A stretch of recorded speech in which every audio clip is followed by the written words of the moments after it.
get from work. Right. And that's not your favorite. That's not my, no, hell no. Not your jam.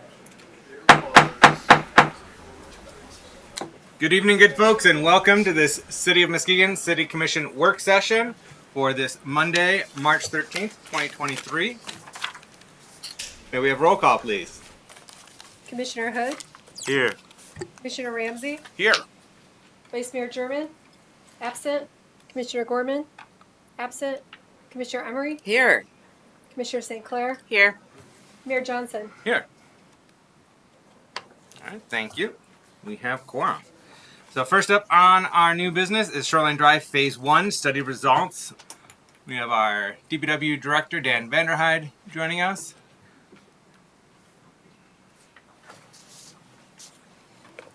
Evening, Mayor and Commissioners. Good evening. Welcome. Thank you.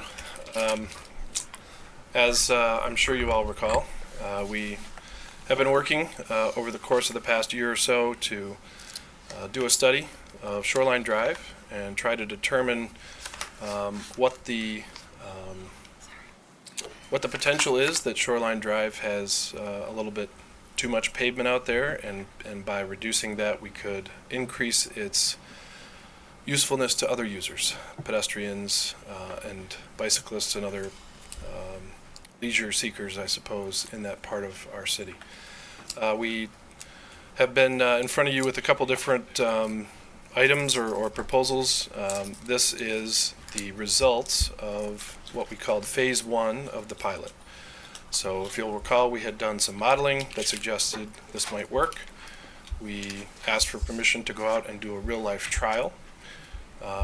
Based on your feedback, we split that trial into two pieces. The first part last fall was a construction or maintenance operation based phase where we had to do some concrete patching and other work out there anyway. So during the time that we had those lane closures up, our consultant, Chris Zull, who is going to come to the podium in a moment from Progressive AE, and his team took a lot of traffic data and a lot of other speed studies and turning movements and so forth to help us validate that computer modeling. He's here tonight to present the results of that first phase, and then we're here to seek your feedback on proceeding with Phase 2, which would be a more in-depth version of lane closures or lane reductions, an extended period of time, up to 2 or more months, during a busier period of time. We've targeted something like June, plus or minus a month or two, depending on how quickly we can pull this together and your feedback, in order to test this pilot during a busier time on that road and validate the modeling and the study results that we've seen. One thing that I want to remind everybody, the commission, everyone else here, and Chris will back this up, of course, but we're not here to ask permission to make any permanent changes to Shoreline Drive. We're here only to present the results of the first phase and how that reflects on the recommendation for the second phase. But that there's a lot of folks in our community and elsewhere in the region that may think that this reflects a desire to make the permanent changes to Shoreline soon, but in fact this is always has been and remains a study of what this idea could look like, and there would be many community-based conversations with yourselves, with the citizens, etc., before any permanent decisions or ideas were booked into place for some future version of Shoreline Drive many years into the future. So I'll get out of the way, let Chris present his data, and then we can go from there. All right. Thank you, Director Vanderheide. Welcome, Mr. Zell. Good evening. Good evening, Mayor, Commissioners. Thank you for the opportunity to share some results with you. I want to commend you. Change is difficult. Change is a challenge to manage, and taking that step forward and piloting, testing are some of those great ways of learning about your system, learning about what works and what doesn't work. And this first phase was a great opportunity for us to do that. So a little bit of background on myself. I am the transportation practice leader for Progressive AE. I've been with the firm for about 4 years. Prior to that, I worked for the City of Grand Rapids as the Traffic Safety Department manager. Worked there for 15 years in a role similar to Dan's in operating a system, maintaining a roadway network, signal systems throughout Kent County. So we have quite a bit of experience being on your side of the table, if you will. And now I provide those services across West Michigan. So for Shoreline Drive in particular, we had a fantastic opportunity to learn about how Shoreline Drive operates in its current condition, as well as under some maintenance activities that occurred last fall. So for the agenda today, I'd like to go through our existing conditions, talk about the public engagement that we did, the traffic data collection analysis, and our pilot program implementation. So for the existing conditions, we studied the corridor as shown through kind of the blue line here represented on the map. So between Southern Avenue and Terrace, the section carries and it varies between 12,000 and 20,000 vehicles per day. This existing roadway operates with a level of service A with a posted speed limit of 40 to 45 miles an hour throughout the project area. Are you guys familiar with the term level of service? Is this common knowledge enough, right? So just briefly, level service is a measure of average delay per vehicle that's done on a grading scale from A to F, with A being little to no delay and F being California. Very significant delay, very routinely. Right, so a little bit more data or information, roughly 20 to 25 speeding citations are issued each month on Shoreline under its existing condition, and that was per Captain Rush from the Muskegon Police Department. All right, so a little bit about safety. And so we know that the faster the vehicles are going, the more or the less survivable an incident or crash is with pedestrians. And so in the last 5 years, 22% of the crashes within the city involving a pedestrian were the result of a fatality or serious injury in this area. In the last decade, 8 out of the 30 vehicular fatalities that happened within the city occurred along Shoreline Drive. Reducing vehicle speeds makes streets safer for everyone. Street design, not necessarily enforcement, is key to helping making streets operate slower and safer for all users. As a part of our process, we held a public engagement event. This was done in the fall, late summer of 2022, where we were out in front of the convention center gathering some feedback. We had a really good turnout. It was a really nice sunny day. And as a part of the feedback that we gathered, 65% of the people seemed to be in favor of trying the road diet. But there was also, approximately a third or so that were concerned, were opposed. And so the feedback indicated that traffic control should be implemented in the summertime, not necessarily in the fall. We want to make sure that we're capturing kind of the busiest times of the year, making sure that we're understanding how it works during events in the busy downtown summer months. So instead of moving forward with the full implementation of the pilot in October of last year, it's being suggested to be moved to this summer so that we get a better understanding of how things operate under summertime and event conditions. But we did have the opportunity to still do some measures while the construction activities and the maintenance activities were occurring last fall.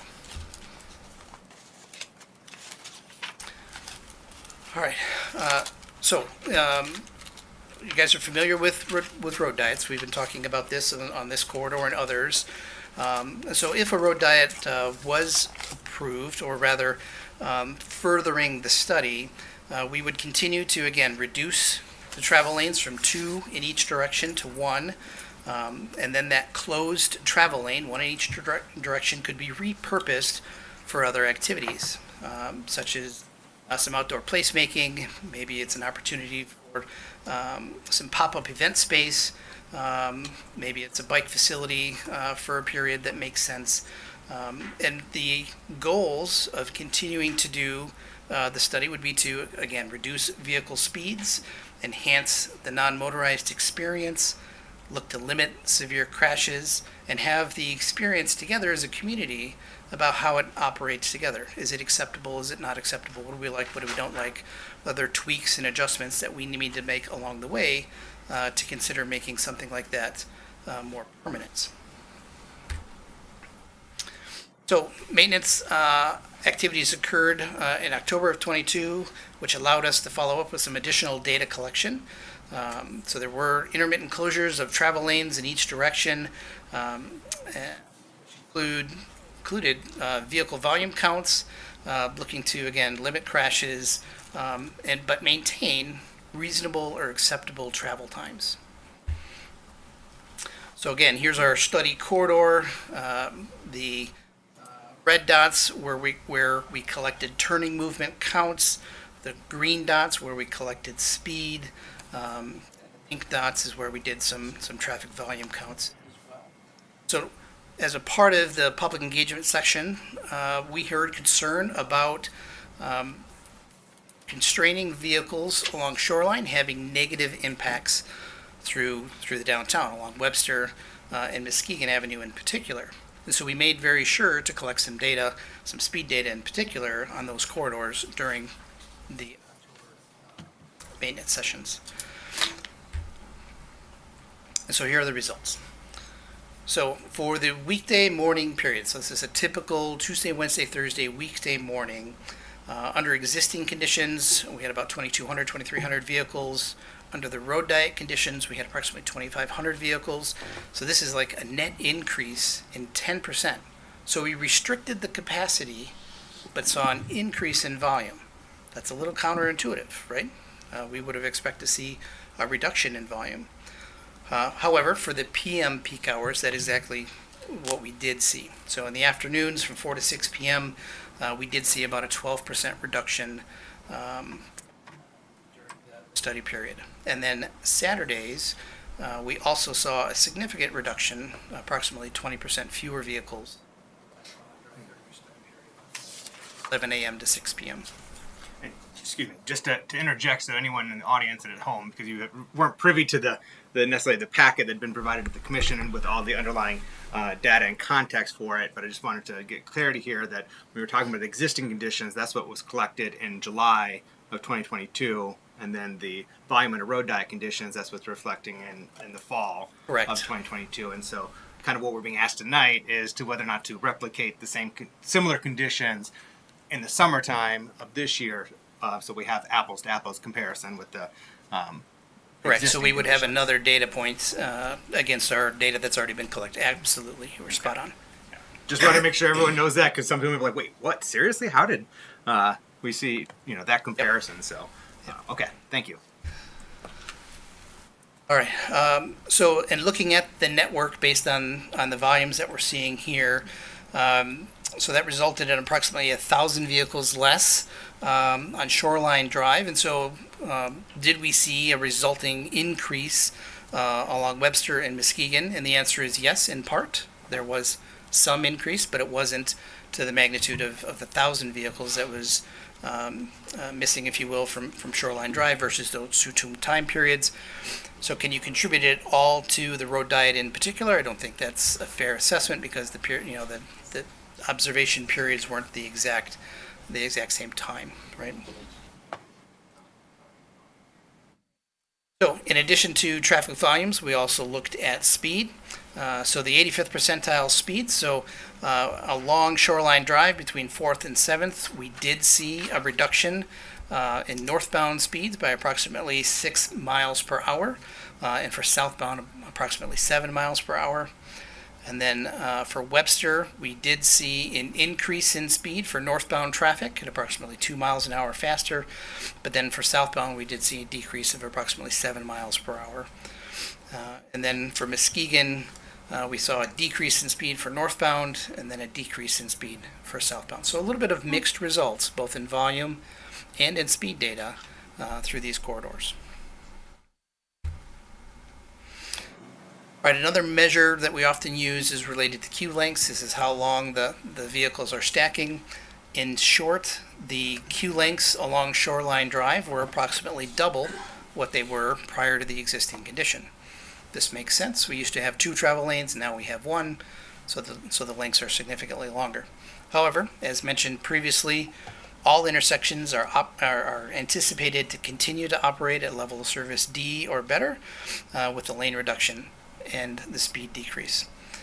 So the level of service D is typically what's used for downtown urban areas. Is considered the acceptable range that you target for level of service. All right, so then moving this data into travel time in particular. So we did see increase in travel time, which you would expect as we went from 2 lanes down to 1. The greatest increase was during the weekday afternoons for northbound. We did see a 20-second increase in delay. So you've got an order of magnitude. How much longer does it take to travel through the corridor? 20 seconds for northbound and 12 seconds for southbound being the impact for those segments, and then Saturday being less impacted. All right, so in summary, we did see some volumes along Shoreline Drive decrease as a result of the road diet, so people chose other routes. We did see a little bit of an increase in traffic volumes along Muskegon and Webster, but not overall the same volume, right? We didn't see 1,000, it was closer to 200. We did see generally traffic speeds decrease overall, and then we did see travel times increase, but again, 20 seconds for northbound, not minutes of delay, and overall levels of service that were I would consider to be acceptable or reasonable. So the recommendation is that the city continue the pilot program during the summer of 23.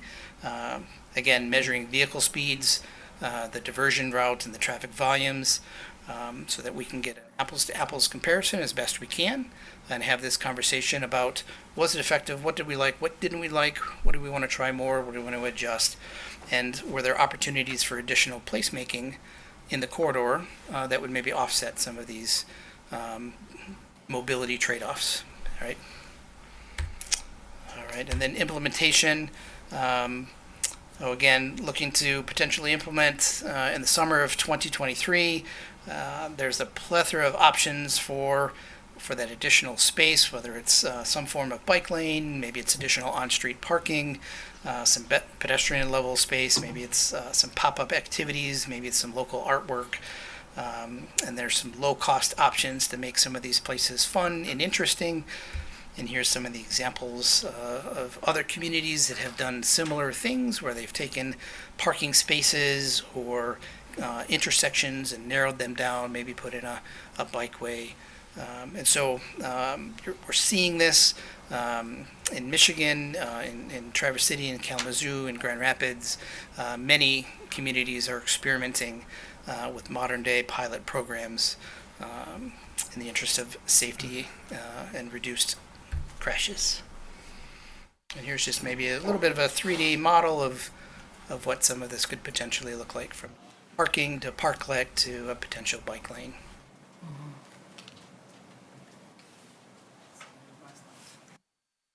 Could you go back? Absolutely.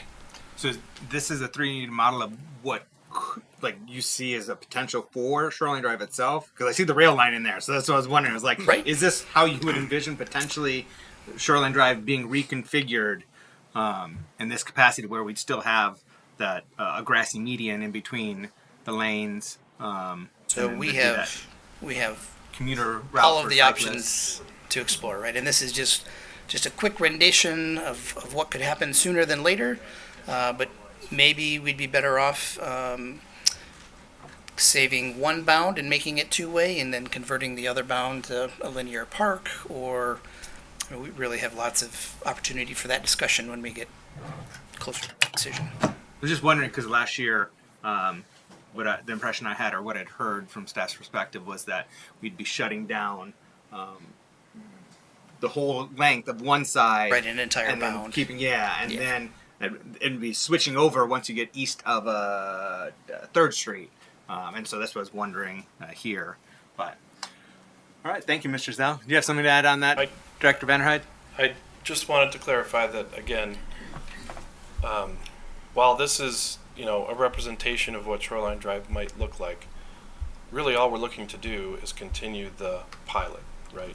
We're not looking to necessarily advance the conversation for any particular design feature in the Shoreline Drive corridor. Any near future perspective, right? That only happens after we verify that it functions at an acceptable level to us, the staff, to you, the commission, to the public, and then we have those conversations about, okay, we realize there may be some space here we can take advantage of. What does that look like? Mm-hmm. And we have a large community conversation about what that is, what that might be, and then we go forward, again, years from now likely, by the time funding and MDOT permission and so forth was gathered. All we're here tonight to do is present the data and request permission to go get more data. Excellent. Thank you for that emphasis and that clarity.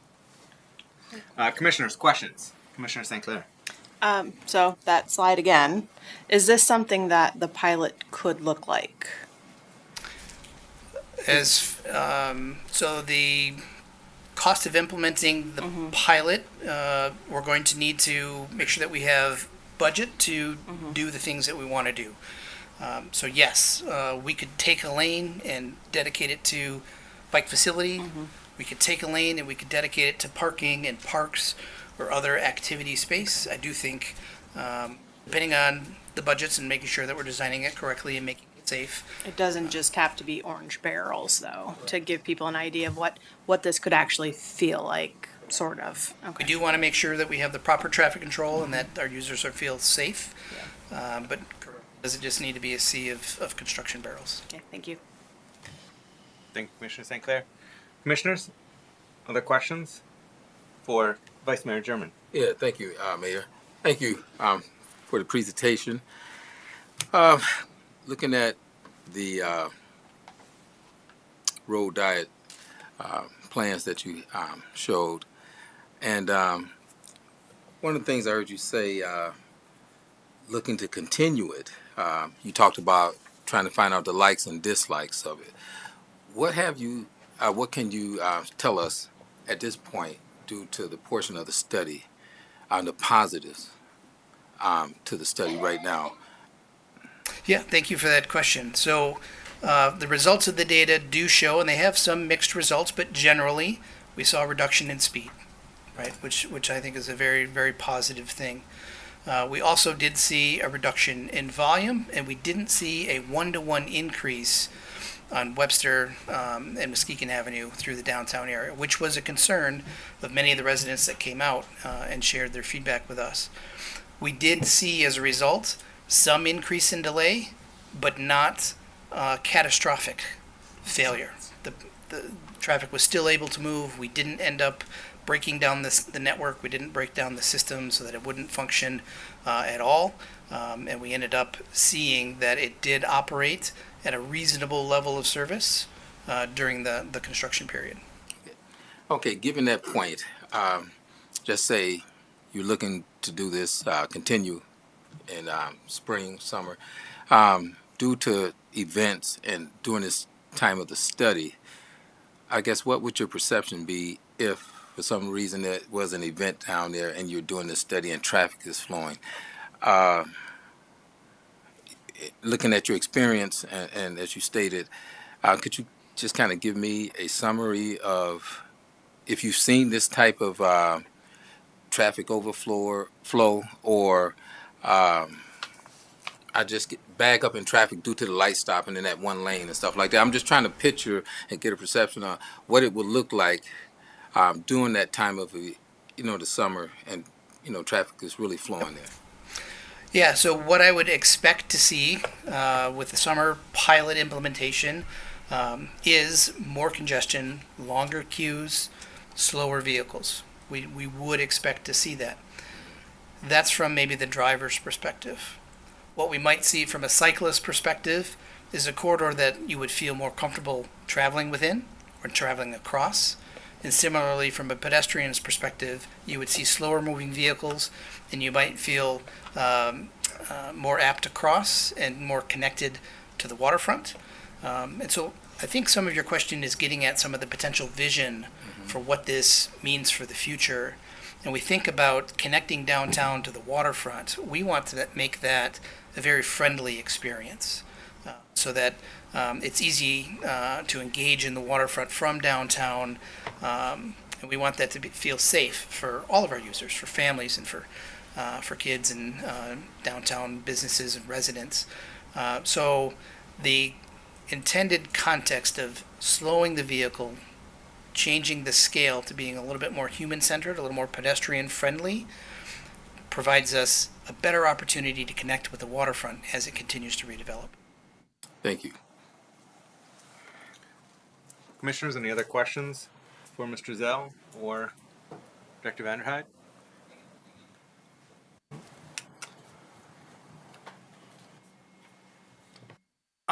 This might be I don't know if either one of you may have reviewed data, older data, for Muskegon and Webster Avenues prior to the turnback, prior to its current configurations. And we've looked at any historical data of traffic through there, volumes or speed, to compare to what we saw during the pilot, the fall pilot, just to see how that might have compared and what we maybe could expect in the summertime.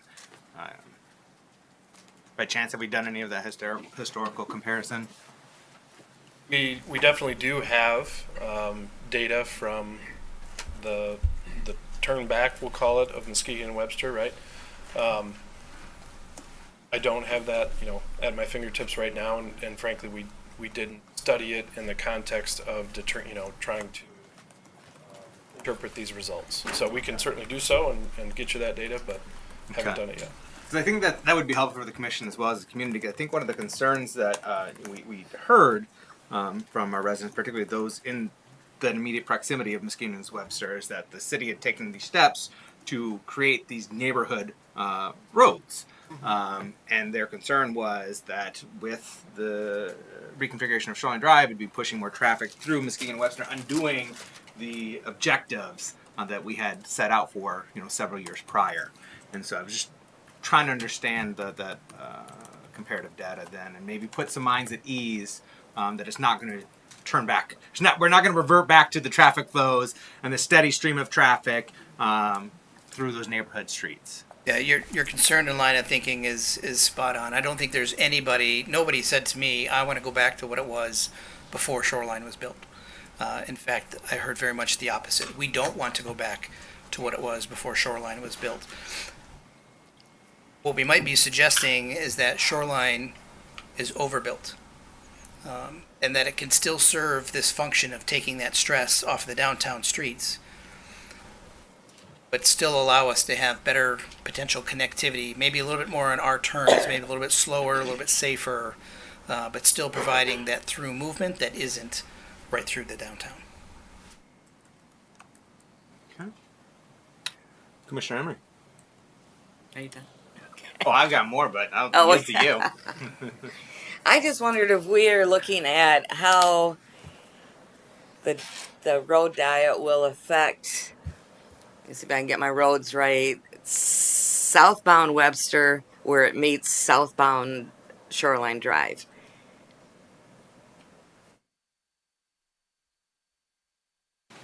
I often go that way, and sometimes the traffic is so backed up, bumper to bumper, that I can't move all the way over to the right to get onto Southern Avenue.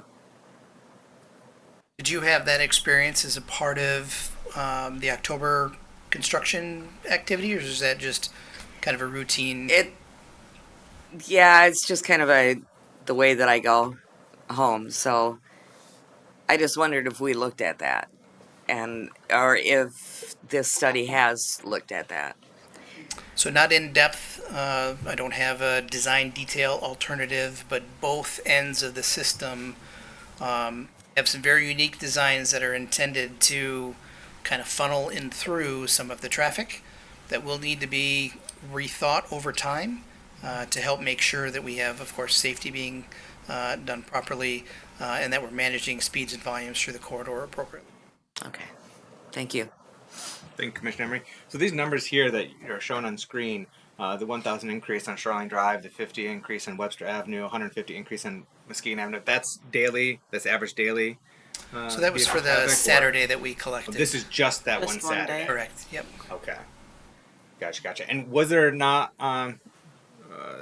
some traffic detours that we thought might influence traffic on Webster that might have led more traffic going to Muskegon perhaps versus Webster with our Terrace Street project, I think it was? Yeah, Terrace was closed at that time, which included Webster being closed at Terrace. And so we don't exactly know how that influenced things specifically, but we think it probably did and may have diverted vehicles off of Webster, perhaps onto Muskegon or elsewhere. And again, I think that's a great example of why additional data would be helpful. So it might not have been as pronounced on Muskegon and less pronounced less pronounced on Webster, or less pronounced on Muskegon and maybe more pronounced on Webster without that other traffic project or road project happening. Okay. So in terms of what I presume and perceive to be the city's overall goals, which are to improve pedestrian safety, enhance interconnectivity to our waterfront with our core downtown and by extension our neighborhoods surrounding there, improving mobility options, particularly if we're having a cycling lane that's going through there, and also improving or expanding general people-oriented amenities throughout that corridor.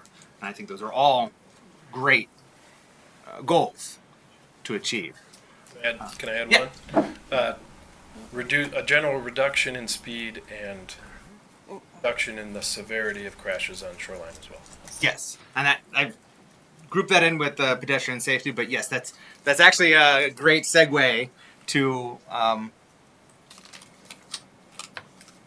the question I have is that it's my understanding that there are some movement in Lansing to change how traffic limits are set and perhaps doing away with the 85th percentile. And that's one of the reasons why we got this traffic speed that we did there. That we don't want 40 to 45 miles through there, but because of the state law and having to use the 85th percentile, it just bumped up over the years. And so if that were to go away and we were able to set our own speed limits, is there enough? Would that move the needle enough, perhaps? And do we have any insights into that legislative process going on in Lansing for reconsideration of those the speed limit regulations? It would not move the needle enough. So just because whatever number we put on the sign isn't often motivation enough to influence human behavior. That's part of the reason why the 85th percentile speed is utilized. There's been quite a bit of discussion since 2006 and beyond about setting speed limits, legislation, state police, etc. Sorry, I don't have the latest on the conversation, but beyond the sign, enforcement, education, culture, context, intent, all of these elements factor into human behavior. So that tree-lined street that's narrow, that's maybe busy with on-street parking and other friction, we naturally drive slower because of the environment. The environment that exists along Shoreline Drive now encourages what we get now. Faster speeds, easier through. Absolutely, the built environment will influence, as you aptly noted, traffic patterns and speeds. City manager. Yes. So one of the data points that we looked at was that there was a reduction in speed. I think it was 7 miles an hour or something like that. So, but that's not necessarily a reduction from the posted speed limit. That would be a reduction of the average speed through there, which is most likely higher than the posted speed limit, correct? Correct. Okay. Yeah, from the 85th percentile, 7 miles an hour down. Which, in my experience, is a very significant, meaningful change. 3 miles an hour is good. 7 miles an hour is fantastic. Yeah, and I certainly would welcome the reduction in speed and improvement in safety over there.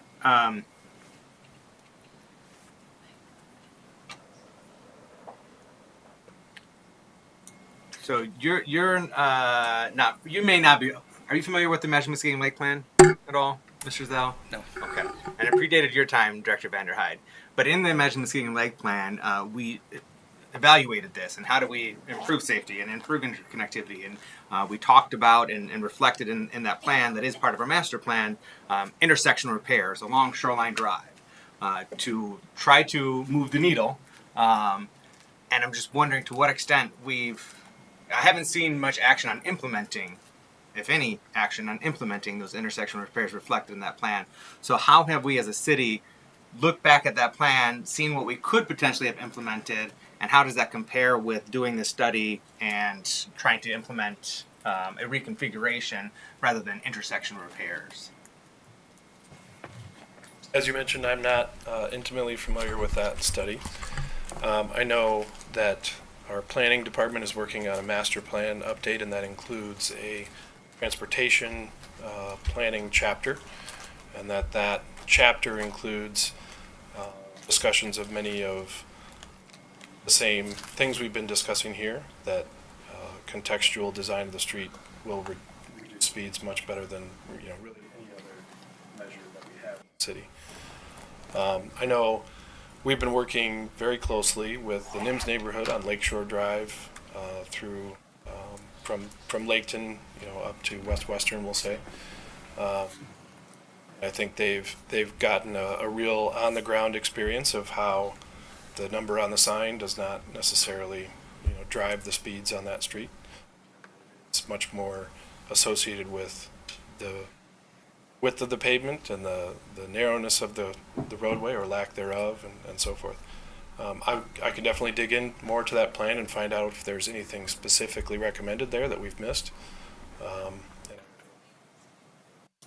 Broadly, though, again, contextual street design really is the way to change those behaviors, as opposed to new stop signs, new speed limits, things like that. Mm-hmm.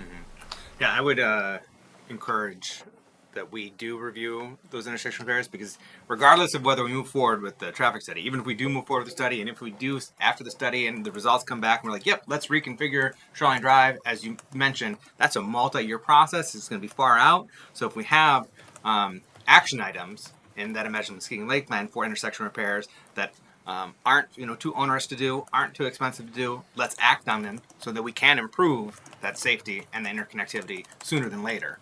So I would personally welcome a review of that and see what we might be able to implement sooner than later, or in lieu of, if we decide we don't want to move forward with the Shoreline Drive reconfiguration.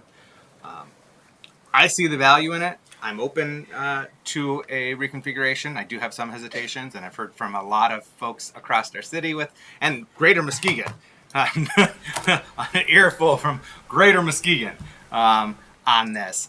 And my anecdotal impression is that it does not necessarily align with the folks that showed up at our engagement workshop, where we had 65%. What as your data showed, it was like 2/3 in favor of us moving that forward.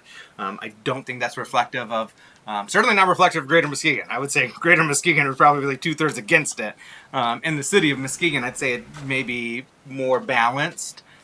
We certainly have some vocal folks that have concerns and are not too keen on that road configuration. And there are others that are very open to it and recognize the value, or at least the value of the goals we're trying to achieve with that, and could get behind the study and a reconfiguration. So it's a mixed bag. I do wonder, though, because I see even more egregious in terms of a road that needs to be reconfigured. That's even more egregious than this is Moses Jones Parkway, and what separates our Jackson Hill neighborhood and our Angel neighborhoods from our waterfront and from our core downtown. Those are neighborhoods that are predominantly populated by people of color, and they're cut off from our core downtown and cut off from our waterfront. And I see that as being a more egregious road that needs attention and reconfiguration. So I'm just wondering perhaps why we don't focus our attention and maybe resources on that first, and see the benefit and value of what we're accomplishing there, and then extend that as we explore the other roads. Commissioner Ramsey, before I go to you, can we get this answer, or do you want to piggyback on my line of questioning? Okay, go ahead, Commissioner Ramsey. So I want to co-sign. I want to co-sign everything that the mayor is saying about Moses Jones. But I don't necessarily believe that we need to do one or the other. I think I would love to hear a comprehensive plan of the change for the entire, right? I want to know what's going to happen, and if it starts at our end of the road, because it's all the same damn road. So if it starts at our end of the road, that's great. How does it progress through? How does it become more accessible to everybody? Because my biggest fear is that we're going to make angry all of downtown Muskegon, especially our neighbors who live on Webster and Muskegon Avenue. And then the new layout, this master plan, please do not show that picture again, because people at home are going to think that that's what it's going to look like, and that is not the case. People confuse them. But I don't want it to stop at the what's that car lot right there? Buick. And I feel like it's going to, and we're not going to care about anything after that. And it's that other neighborhood also needs access. So I want to see the whole damn thing. I want to see what the whole thing is going to look like. I want to know how we're going to get there. So I have good news and bad news. No. The bad news is in the technical details of how the roads are managed by MDOT, because these are all MDOT roads, the portion of Moses Jones is considered limited access, which is a technical term, and what it boils down to is that MDOT was less willing to let us perform a pilot on the Moses Jones section of the roadway because of federal concurrence rules and other technical things. The good news is, in our conversations with MDOT, they said if the pilot efforts and the study efforts support Shoreline Drive being reduced, then we have ammunition, or we have, a set of data to go to FHWA with and say, hey, would you also let us consider doing this on the Moses Jones section as well? That is perhaps a long and drawn out conversation, but there is also currently, federal funding programs designed to do exactly what we're talking about. So it's absolutely heard, and it was something we did consider and asked of MDOT. And in the technical details, they weren't thrilled about that idea right now, but they do support the concept. Thank you, Director Vanderhyde. Those federal resources that you mentioned, are those available for planning and our study purposes, or are they just for implementation and actual, reconstruction or reconfiguration, or both? I'll say what I know, but Chris may be more familiar. My understanding is they are available for planning. However, the minimum planning award is substantial. I want to say it's $1 million or something for the Reconnecting Communities program. Yeah. It is also available for actual reconfiguration, the rebuilding phase, some years in the future. We do hope that if this study is successful, that a grant program like that would help us enter into that community-wide planning program, those conversations, what does this corridor truly look like, some, amount of time in the future. I think it's well suited to that level of effort. But at least as I understand it, the minimum award makes implementing the second phase of the study with that money, timeframes might not support that either. And so what are we, do you have anything to add, Mr. Zell? Just briefly, Progressive AE's our planning practice lead has a residence here in Muskegon as well, and she's fantastic at finding grants. So glad to set her loose on seeing what other opportunities we can come up. Excellent. Yeah, we welcome all the resources we can bring to bear and defray the cost to our residents and taxpayers. Vice Mayor German. Yeah, thank you, Mayor. Another question and some comments that I heard from citizens in the community. What other options or contingency plans have you considered without making, our Shoreline Drive one lane, maybe like an overpass or walkway. Has that been considered? Also, I'm hearing from some of the citizens in the community and other communities, slowing down that traffic would definitely be somewhat of an inconvenience for a lot of people that I've heard, that was not thrilled. And during the study back in October, I even took that route, and I would take it several times. And I noticed the traffic, how it was backed up, the timing that it took to get through. Just like saying going out to Myers, 50 Myers at that time. Of course, it's going to take me longer. I know the purpose of that expressway was used to expedite, the community from one point to another at a speed that they couldn't drive in regular neighborhoods. So I'm just kind of curious, what other options have been considered? And once the data is gathered, what are you going to do with this data, and how does it, I guess, benefit the point where we can see a positive outcome and that can make the community much better in that downtown? Because I know with the road diet, just looking at some of the research, it says, the improvement in safety, calm traffic, providing better mobility and accessibility, road users, enhancing the quality of life. I'm just trying to figure out, when it talks about quality of life, are they talking about like accidents, with pedestrians and stuff like that? So just kind of give me some insight on how that can benefit. That too, and I think there's two answers here, and I'll let you speak to some of the other alternatives that were potentially considered. But part of this pilot, this experience, gets to some of the philosophy or the intent of the area. So Shoreline Drive was built as a bypass to downtown.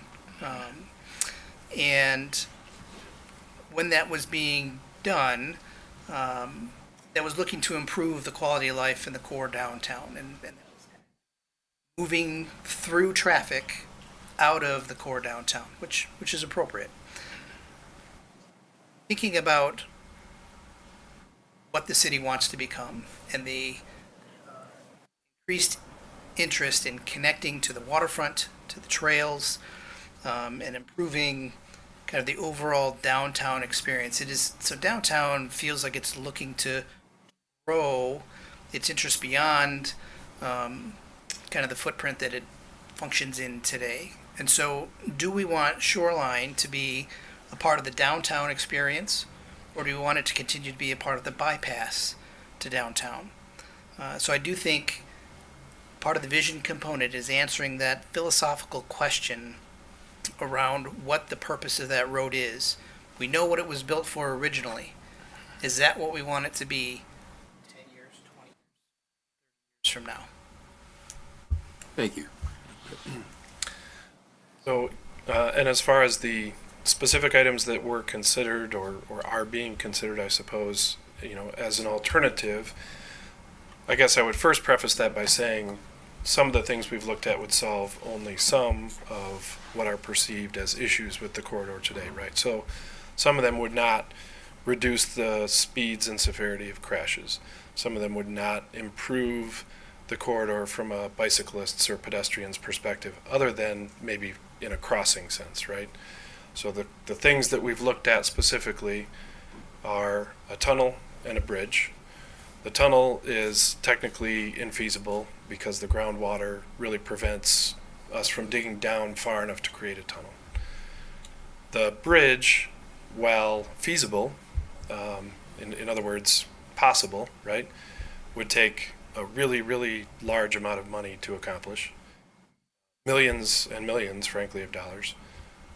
It would also, quote unquote, solve the connection problem, I guess we'll call it, only at one specific point.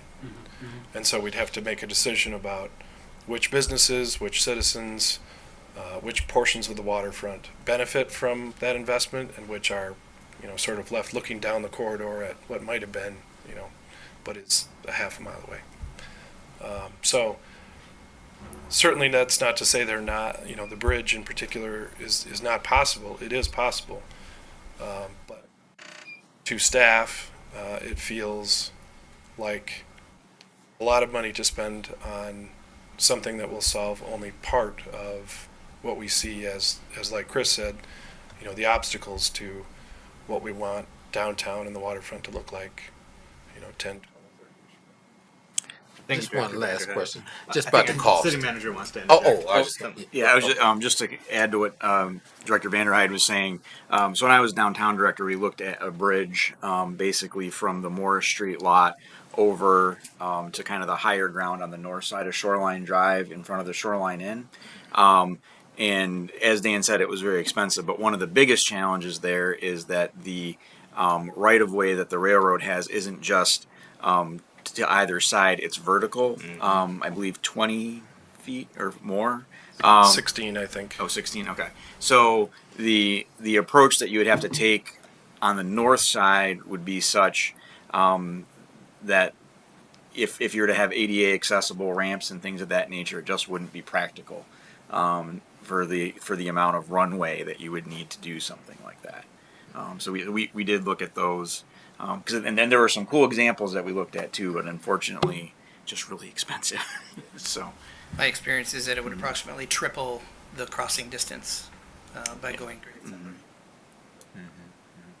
Thank you for that additional context, and for even more context, I recall my first year on the city commission, and as part of a county-wide parks and recreation exploration of a parks and recreation authority, and they'd even looked at considering how do we connect the Y area to our core downtown, and that area, and they're looking at putting an overpass there that wasn't like wasn't like one of those cage overpasses. It was like a natural incline over ramp with green space on the side. It's like a bike path, kind of a shared use path. And they were trying to pursue a Tiger grant, or considering pursuing a Tiger grant, and it was several $1 million to try to just do that. And like Director Vanderhyde pointed out, that's improving interconnectivity or solving that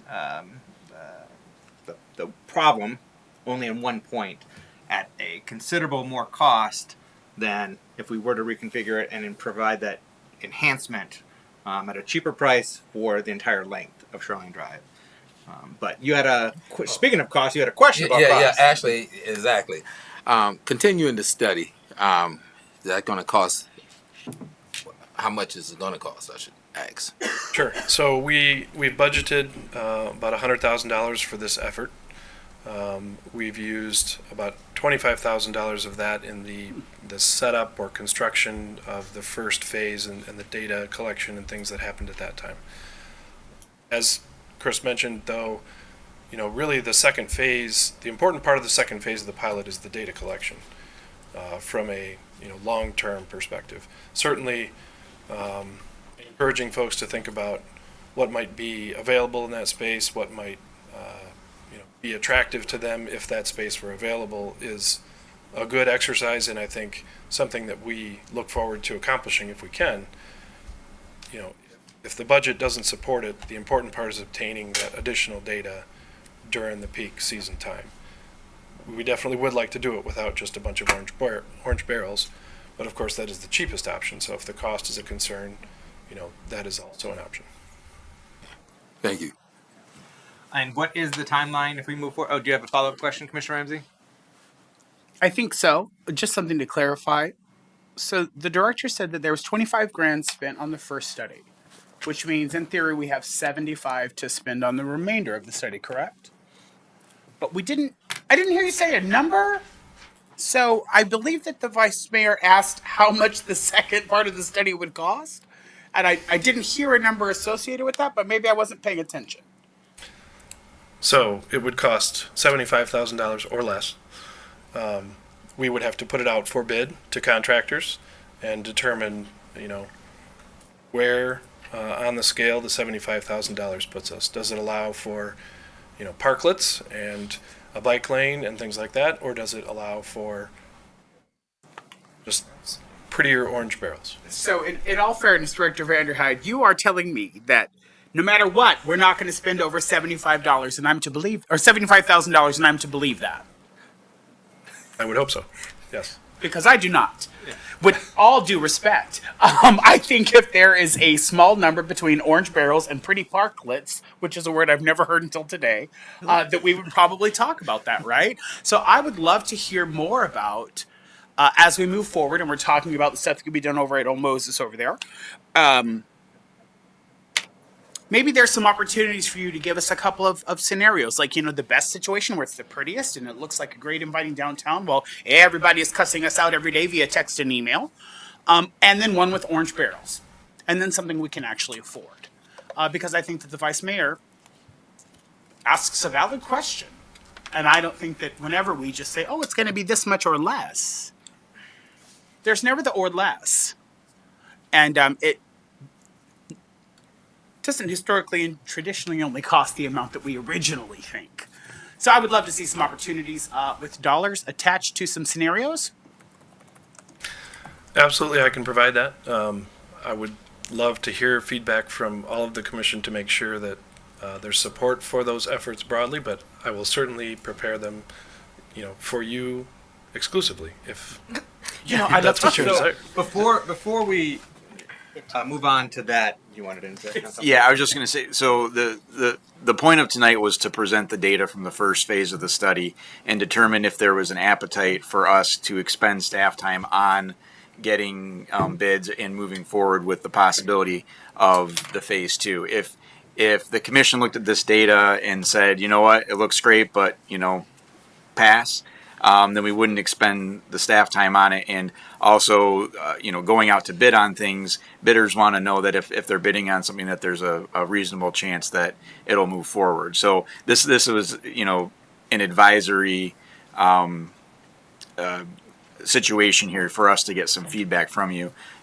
We do, set budgets and try to stick to those. And when those proposals come in, we could probably do, if that's something that the commission would like, what Dan can do in that bidding process is request alternatives throughout the bid, so that way you can see orange barrels, parklets, somewhere in between.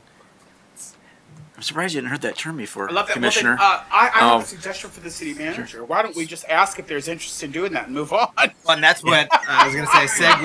Yeah. To, because we need to ascertain is there sufficient commission consensus to move forward with a study period, regardless of whether the study is going to be bare minimum of barrels or whether that's going to try to incorporate some of the amenities so people can get a better visual and a feel for what the city's trying to accomplish or could accomplish with a reconfiguration of Shoreline Drive. So I'd like to hear, and I'm sure staff would very much like to hear, that's what we're here for, whether or not the commission has appetite to move forward with a full-fledged study, again, whether we're talking about bare minimum or beyond, is there appetite by the commission to move forward with a full-fledged study this summer or any future time? Commissioner St. Clair. I think that when we started talking about this in the beginning, we said we would revisit it after we saw the data, and if the data was horrible, we would have the opportunity to pull the plug. I don't see any horrible data in what was presented to us today. I think that there are a variety of feelings about this project, and the only way that we are going to have a good idea of what it's going to look like is if we try it. I think that this is a really good way to get a good picture of what the impact will have in the busiest time of the city and what it's going to feel like to people who are passing through and what it's going to feel like to our neighbors who this is going to directly, and I know a bunch of people in here tonight live on this corridor or very closely adjacent to it, and I want them to have a good idea of what it's going to feel like too and to be able to weigh in on it. So long story short, I am fully in support of pursuing the pilot because I think it's the only way that we're going to find out how this is going to play out. Thank you, Commissioner St. Clair. Commissioner Emery? Yeah. Thank you, Commissioner St. Clair. Well said. I think that this first study just begs for further information, and we need to do the second study, or the phase 2. Mm-hmm. Thank you, Commissioner Emery. Vice Mayor German. Yeah, thank you, Mayor. I was opposed to this from the very beginning once I heard that Shoreline Drive would go down to one lane, traveling that for many years, and also getting feedback from neighbors, neighbor in other communities, and actually going down that Shoreline Drive when the study was in effect, and I just found it to be very just you know it wasn't what I expected, but then again it was because I kind of figured the traffic would be backed up. I think about times in the summer. I think about road rage. I think about all of that stuff, and connecting downtown with that part of the neighborhood over there on the other side of Shoreline Drive, and I think about how we expand the conversation of possibly expanding that. I guess the social district where you can carry alcohol across that area. I thought about the safety, and when you talk about quality of life, think about all of that. Try to put that into perspective and considerations. Then the cost of the $25,000 that was stated, and now we're looking at another $75,000.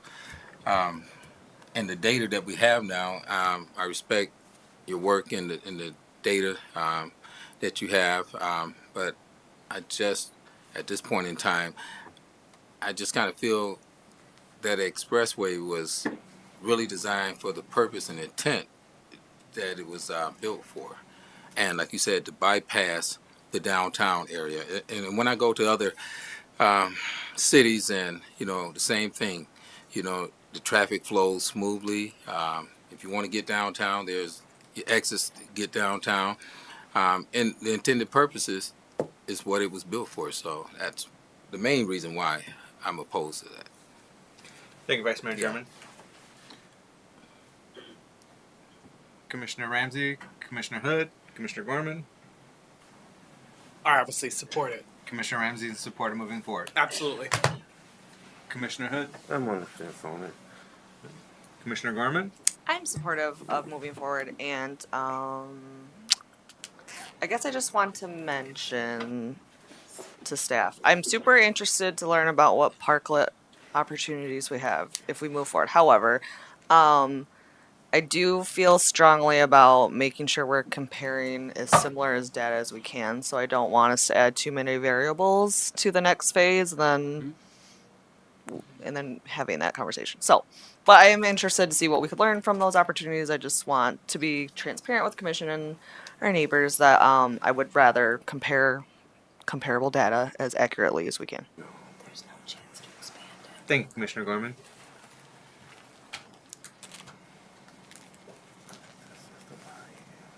So I too support moving forward and further studying this and collecting data and doing thorough analysis, including some of that historical comparison and context, and especially insofar as Muskegon and Webster are concerned. Understanding that we are not making any definitive decisions with this. We are simply studying and evaluating and then reconsidering our options. As Commissioner St. Clair mentioned, when we set down this road last year and opted to piggyback on the road maintenance projects in the fall to collect data, that was to help guide us today. That was to, if the data was scary and frightening, we would pump the brakes. I concur with her that the data is not, does not scare me enough to consider moving forward. And anecdotally from my own personal experience, because I drove that every single day, that it was not a terrible chore for me during the time. Then I drove it a lot of different times of the day. So it'll be interesting to see how this pans out in the summertime when we have peak traffic. But what is the outlook? It sounds like there is enough commission consensus to move forward with this. So what is the outlook? Did you have something to interject? Well, I was Like, gonna what's the say, outlook for in terms of when this is going to be coming back to us, for whether bids or those multiple different options to consider? Are we going to be doing additional engagement with the community before we do this full-fledged study this summer? I'm looking for some clarity in that regard. Well, I think what I'm hearing from the commission is that there's interest in getting more information on doing the second phase of the study. Dan and I have our one-on-one tomorrow morning, so we'll talk about what that looks like. Director Vanderhyde, and kind of get that information. But what I'm hearing is that we'd bring proposals back to the commission for approval of the site to go forward. We'll have probably 3 variations within the bid that we will ask for dollar amounts on, from orange barrels to parklets, and then we'll also talk about what a public engagement or messaging would look like for that. So, yeah. Okay. Thank you. And then we'll understand the timeline too, as to when it will start, when it will end, communications and engagement. Okay. Commissioner Hood. Question. Okay, so it was said that Moses Jones Highway would have to be on the back burner in terms of that's not really what the state would want to do unless we do shoreline first. And then once we do that, then it's a possibility that they may say, okay, let's do this. But then that's a possibility. So, the way I interpret what we heard from MDOT is if we are able to, with our pilot study on Shoreline Drive, show that there is frankly, if there's community support for changing the corridor from what it looks like today, and that change involves reducing the lanes in the corridor, then as a part of that big wide community conversation that we would have, MDOT would engage in that, and again, assuming community support, would advocate on our behalf to Federal Highway to have that portion reduced, or perhaps change the category on it such that it no longer requires federal concurrence to do that. That's what I thought you were saying. It's kind of a long shot. Thank you for that follow-up, Commissioner Hood. Do we have the opportunity to move forward with that regardless of getting rid of that federal concurrence? So whatever needs to happen so that the reconfiguration and narrowing of Moses Jones Parkway so that our Jackson Hill and Angel neighbors can be better connected with our downtown and waterfront is not predicated on us moving forward with a reconfiguration and narrowing of Shoreline Drive, because that is the egregious problem and needs to be resolved, period. So could we take steps to start moving that forward regardless of what the ultimate outcome is with the Shoreline Drive reconfiguration? I am not sure what that process looks like, but I would think there is a way to advance that conversation. I will just point out that it's unlikely Moses Jones would look like anything less than 2 lanes in each direction if that's what Shoreline continues to look like. Mm-hmm. Okay. And even 2 lanes each direction would be a reduction by half, would be a dramatic improvement, in my opinion. And then, oh shoot, I had one final thing.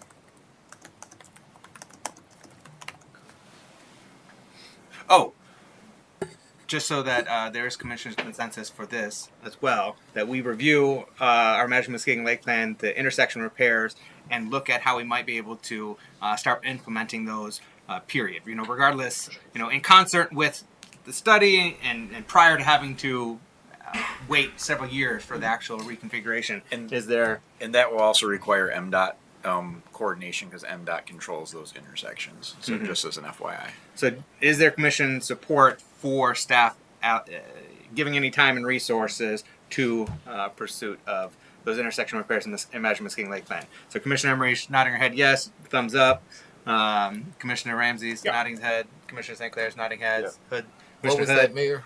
Our Imagine Muskegon Lake plan, the intersection repairs that are reflected in the IML plan, that we, basically there's commission support for us to pursue or have staff pursue and our partners pursue potential implementation or giving us options for how we might be able to implement those intersection repairs in the Imagine Muskegon Lake plan. Yeah. I can support that. Okay, thank you. Thank you, Mr. Zell. Thank you, Director Vanderhyde. Thank you, everyone in the audience. Thank you, everyone at home. I know we spent an hour on this. We appreciate your patience. This is worthy of, that careful attention, deliberation, and scrutiny. This is something that it not only impacts our city residents, but greater Muskegon. So this is something that's going to be, even if it's on a temporary basis, it's going to be impacting people's lives on a daily basis for weeks on end. And I think that merits respect and careful attention. So thank you again, gentlemen. And thank you, commissioners, for your deliberation on this item tonight. Next up, we have the South Breakwater Lighthouse. And I believe, is that Mr. Alexander reporting out on this? Good evening, Mayor, Commissioners. Dave Alexander, Business Development Manager for the city. I left a copy on your desk of the 2022 Muskegon Lake Shore Magazine by Livability. Just a reminder that our lighthouses are symbolic of our community, its harbor, its hospitality industry, and all of our quality of life. I was asked by Director Ekholm to be the city staff liaison to the Michigan Lighthouse Conservancy when they reached out in 2021. The Muskegon Lighthouses have been part of my recreational life in this community for over 40 years as a sailor, kayaker, power boater, and Bluffton neighborhood resident. So near and dear to my heart, and I think all of ours. The Muskegon South Breakwall Lighthouse was built in 1931, along with the South Channel Inner Harbor Lighthouse that is on the guide that I had shown you. It was offered to municipalities and nonprofits for preservation by the U.S. Army Corps of Engineers under the National Historic Lighthouse Preservation Act in the year 2000. In 2010, the U.S. Coast Guard signed a lease for the South Breakwall Lighthouse and the Inner Harbor Lighthouse with the nonprofit Michigan Lighthouse Conservancy of Fenton, Michigan. The Michigan Lighthouse Conservancy has preserved and showcased the lighthouse ever since. That lease goes through 2035. In 2021, Michigan Lighthouse Conservancy President Jeff Shook contacted the city about funding a significant work on the South Breakwall Lighthouse as it was deteriorating to a point that literally it could fall into Lake Michigan. And if so, because if you take a look at the packet that I have showing the ice on it this early winter, spectacular photo by Jeremy Church. You can see that the ice that has built up on that puts quite a strain on a very old structure. That if that were ever to come down and fail, that we would probably get a glorified dipole with a red light on the top of it. We would not get our lighthouse or anything historically significant like that back.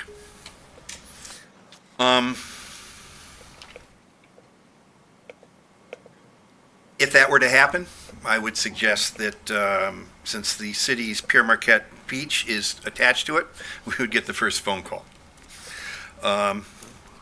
Staff has not suggested any direct city financial participation, but in initial conversations with Mr. Shook, I have offered to assist in local private fundraising efforts. City staff agreed to work with him and the nonprofit, and we began with a leadership tour of the lighthouse in August of 2021. Through that, then State Representative Terry Zabel took up the lighthouse restoration cause and secured $800,000 in a state supplemental legislative appropriation for the lighthouse restoration. Up to that point, the Michigan Lighthouse Conservancy had engaged two consultants, one from Marquette, for the historic structures report that came out in 2015. And that was followed up by a report by MEAM Contractors of Hamilton, Michigan, 2018, on the lighthouse condition and preservation actions and options.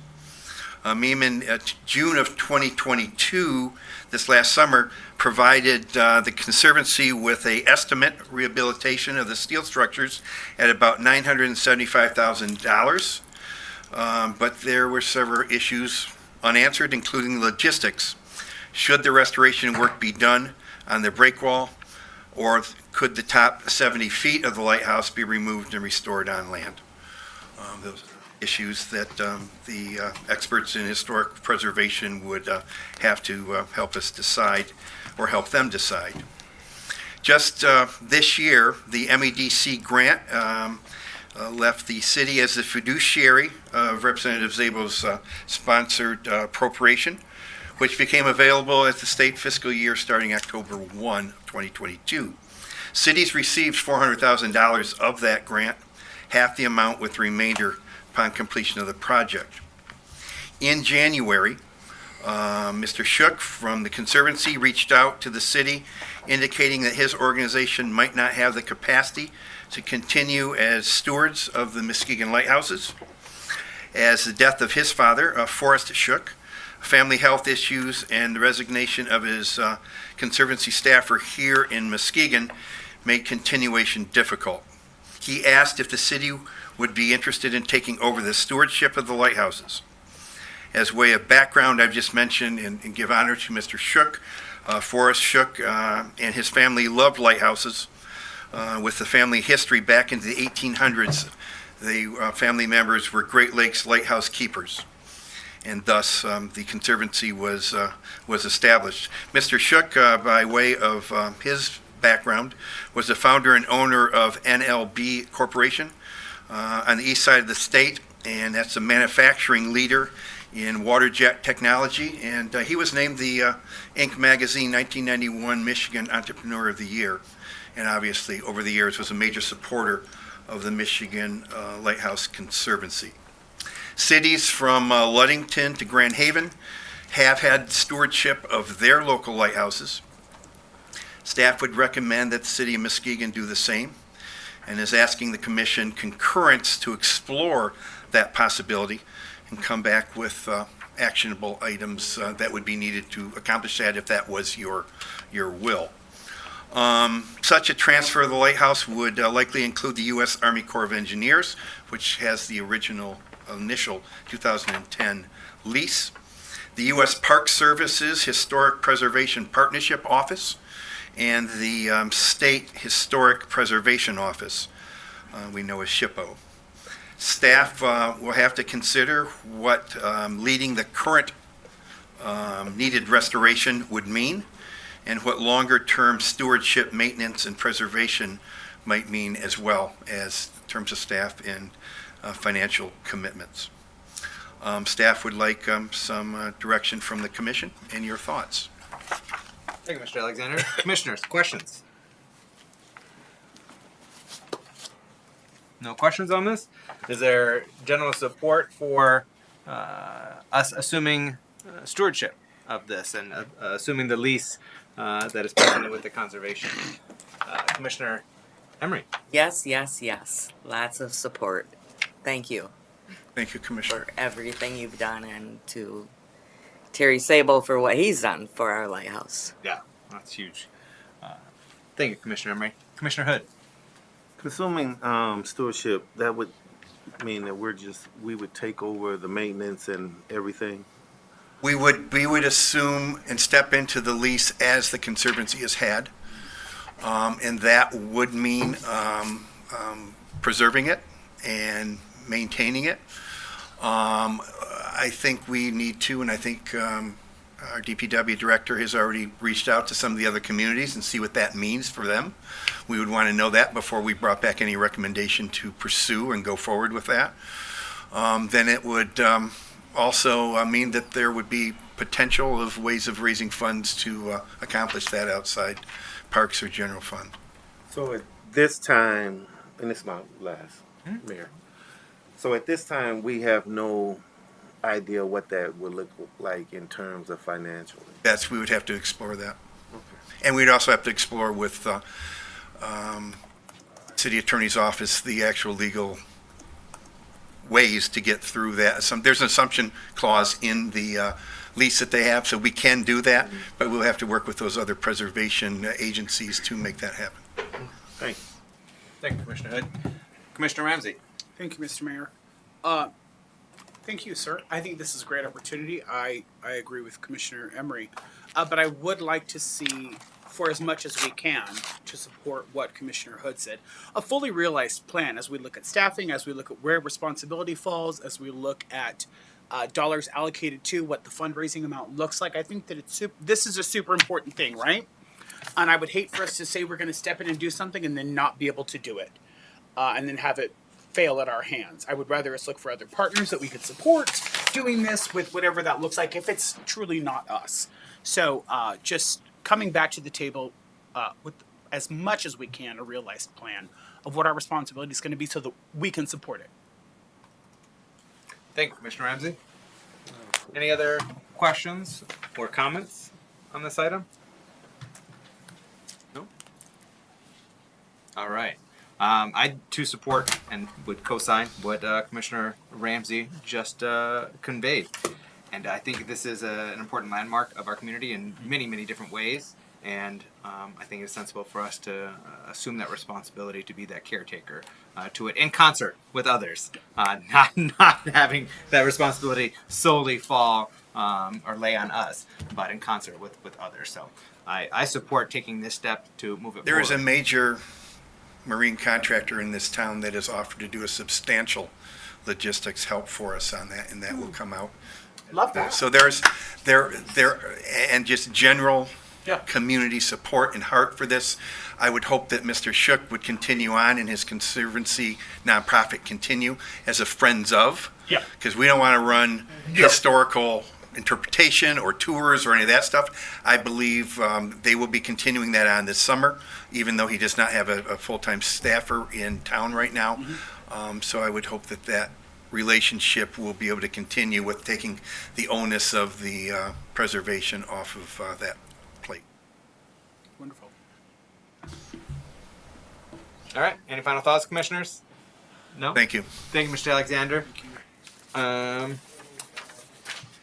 I know there was someone in the audience that did wish to speak on this item. Our public comment on the agenda is listed at the end of the meeting after all our items. Knowing that where we're at, do you have a burning desire, Ms. Lang, to still speak, or knowing that the commission supports us moving forward, are you good with that? Yeah. Okay, thank you. All right, moving on to next item. We have the Nelson House presentation. Jamie Pesh from our planning department is joining us to report out on this item. Welcome. Good evening, everybody. Set this up real quick.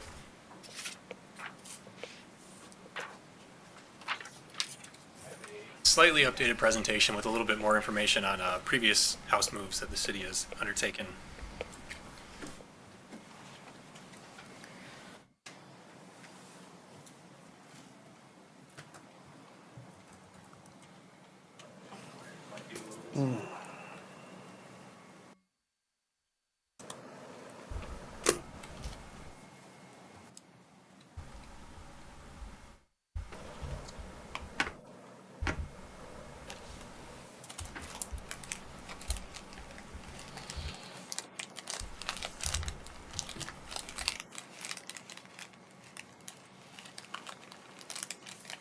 Right. So the Nelson House, as you all may know, is in our Nelson neighborhood at 1292 Jefferson Street currently. It is part of the former St. Jean's Church property. It served as a rectory for many, many years. Just to give a little more context, it is also near the high school campus. On the far right side of this photo, you can see just a corner of Hackley Stadium, just so everybody knows where this is at. The house's history: it was constructed in 1869 at the northwest corner of Webster and 3rd Street as the home of Charles D. Nelson. The architects at the time were Decker and Van Zalingen, I believe. Ultimately, in 1888, Herman O. Lang and his family, including his wife Ida Torrent, which was the daughter of lumber baron John Torrent, took residence in the house. And very quickly, they found their house in the way of a major civic improvement project known as Hackley Park. This was the last remaining structure on the site of Hackley Park in 1890, and it was ultimately purchased by Charles Hackley from John Torrent and gifted to the city, and then the city now had full possession of the block and had the issue of getting the house off of it. So the city put out bids, and the winning bid was from a Reverend J.R. Magnan, submitted for $1,305, and within the year, by October in this case, the house was moved to its current location next to St. Jean's Church and stood there until the church closed in June 2015 as its rectory. A little bit about Charles D. Nelson. He was a businessman working for Marsh and Foss of Chicago and Muskegon, who came here in 1857 to oversee their sawmill and business interests. He quickly got involved in a variety of other businesses in the area. He purchased interest in a lumber mill at the mouth of Muskegon Lake and 75 million feet of standing pine on the Muskegon River. He formed what was known as Brown, Nelson and Company. He was the first registrar of deeds in Muskegon County and a supervisor for the village of Muskegon before we were a city from 1862 to 1867. He served 4 terms as an alderman of the city, essentially a city commissioner of the time, and went on to serve as president of the Muskegon Public Schools Board of Education, then as a state senator. When it opened in 1926, Nelson School was named in his honor. Ultimately, the neighborhood was named for the school, which is named for him. Currently, the house has been unused since probably spring of 2015. There was a owner in between the church closing at that time and Muskegon Public Schools acquiring it in 2019, but very little has been done to improve the property. And the school district current plans call for removal of the house so the land can be put to a different use. Basically, they bought this property with the intention of having the land, not necessarily keeping the buildings. The city has heard interest from a variety of potential private buyers, but ultimately the total cost of the project is prohibitive. So the exterior house is quite ornate. The interior is just as much, if not more. These are a few photos of it. A little pixelated on this screen, but hopefully you all can get the gist of it. They're beautiful. I have heard, but have yet to verify, that these carvings could be from the same individual that completed those found in the Hackley and Hume houses. Those were built in 1887, 1888, and this one was prior to that. There was, and I'm probably not going to go too much into it, quite a bit of history behind the mantles of this house when it sold in the 1890s.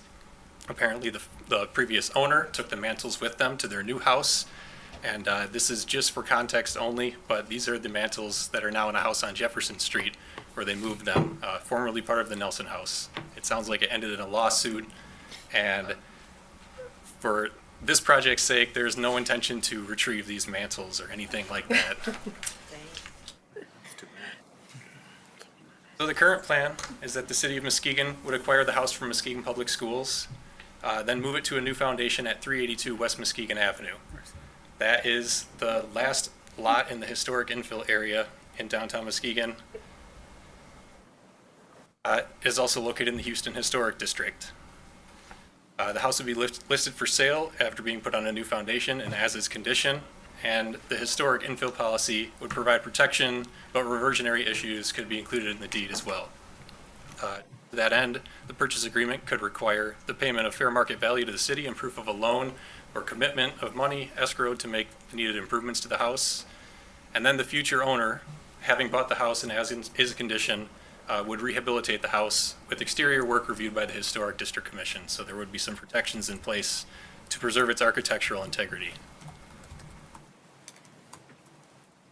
As I said, this is the final historic infill lot in a neighborhood full of houses that were moved to their locations from former locations. Every one of the blue marks is a house that was moved. There were about 14 of them in this area alone, and about half of those were the responsibility of the city. This is the late 1980s, the lots where all of these houses currently exist. Basically, in short, Seaway Drive was completed. This is a view from Webster Avenue, looking, I guess it would be east or southeast. Seaway Drive was completed. A lot of the properties were seen as having the potential for commercial redevelopment. So very quickly, through the 1950s and 60s, all of the houses that were on these two blocks were demolished. And this basically sat in this state for 20 to 30 years until the city came up with a project to infill these lots. This was in the 1990s, and the city of Muskegon came into possession of a number of houses that had to be moved in anticipation of private parking expansion and development opportunities elsewhere, namely from the Hackley Hospital site. The houses were moved to city-owned vacant lots on Muskegon and Webster Avenues, and private contributions for that project totaled about $50,000. And basically that was from their previous owners donating the money it would take to demolish those houses, instead putting it toward the project, and then the city undertaking the remainder of the costs, which totaled about $217,000, which is about $430,000 in today's dollars. That was from revolving loan and public improvement funds. Combined, the sale price of these houses totaled $192,900 at the time. That was just for the 7 that the city undertook. Here's some photos of those houses being moved on the left and in their current locations on the right. The assessed values of those original 7 houses now totals nearly $370,000. And with 3 other houses moved to this area by private owners in the later years, the assessed values of those 10 houses totals nearly $700,000. That's a pretty good increase from what was a city-owned vacant lot in the middle of the Nelson neighborhood for quite a long time. So the expected costs for this project are broken down here. This was information provided by a previous attempt to go through with this. As you can see, this includes everything from on-site prep and lift in the house's current location to preparation of the new foundation in the proposed location on Muskegon Avenue, and then contingencies for project management, insurance, overhead, and things like that. Addressing those expenses, the new location is within the city's scattered site brownfield, which allows for future property taxes to be captured and used to cover the difference between the construction costs and the sale price. So there would be a sale price on the house. Anything that is remaining, the city could be made whole again through capturing that through tax capture. It is also located in neighborhood enterprise zones, so any potential future owner that wants to rehab the house could apply to have an NEZ certificate that would freeze property taxes at the pre-rehab rate. City funds could be set aside for the project, but staff is also looking into potential preservation grant funds and local partners to aid in these project costs.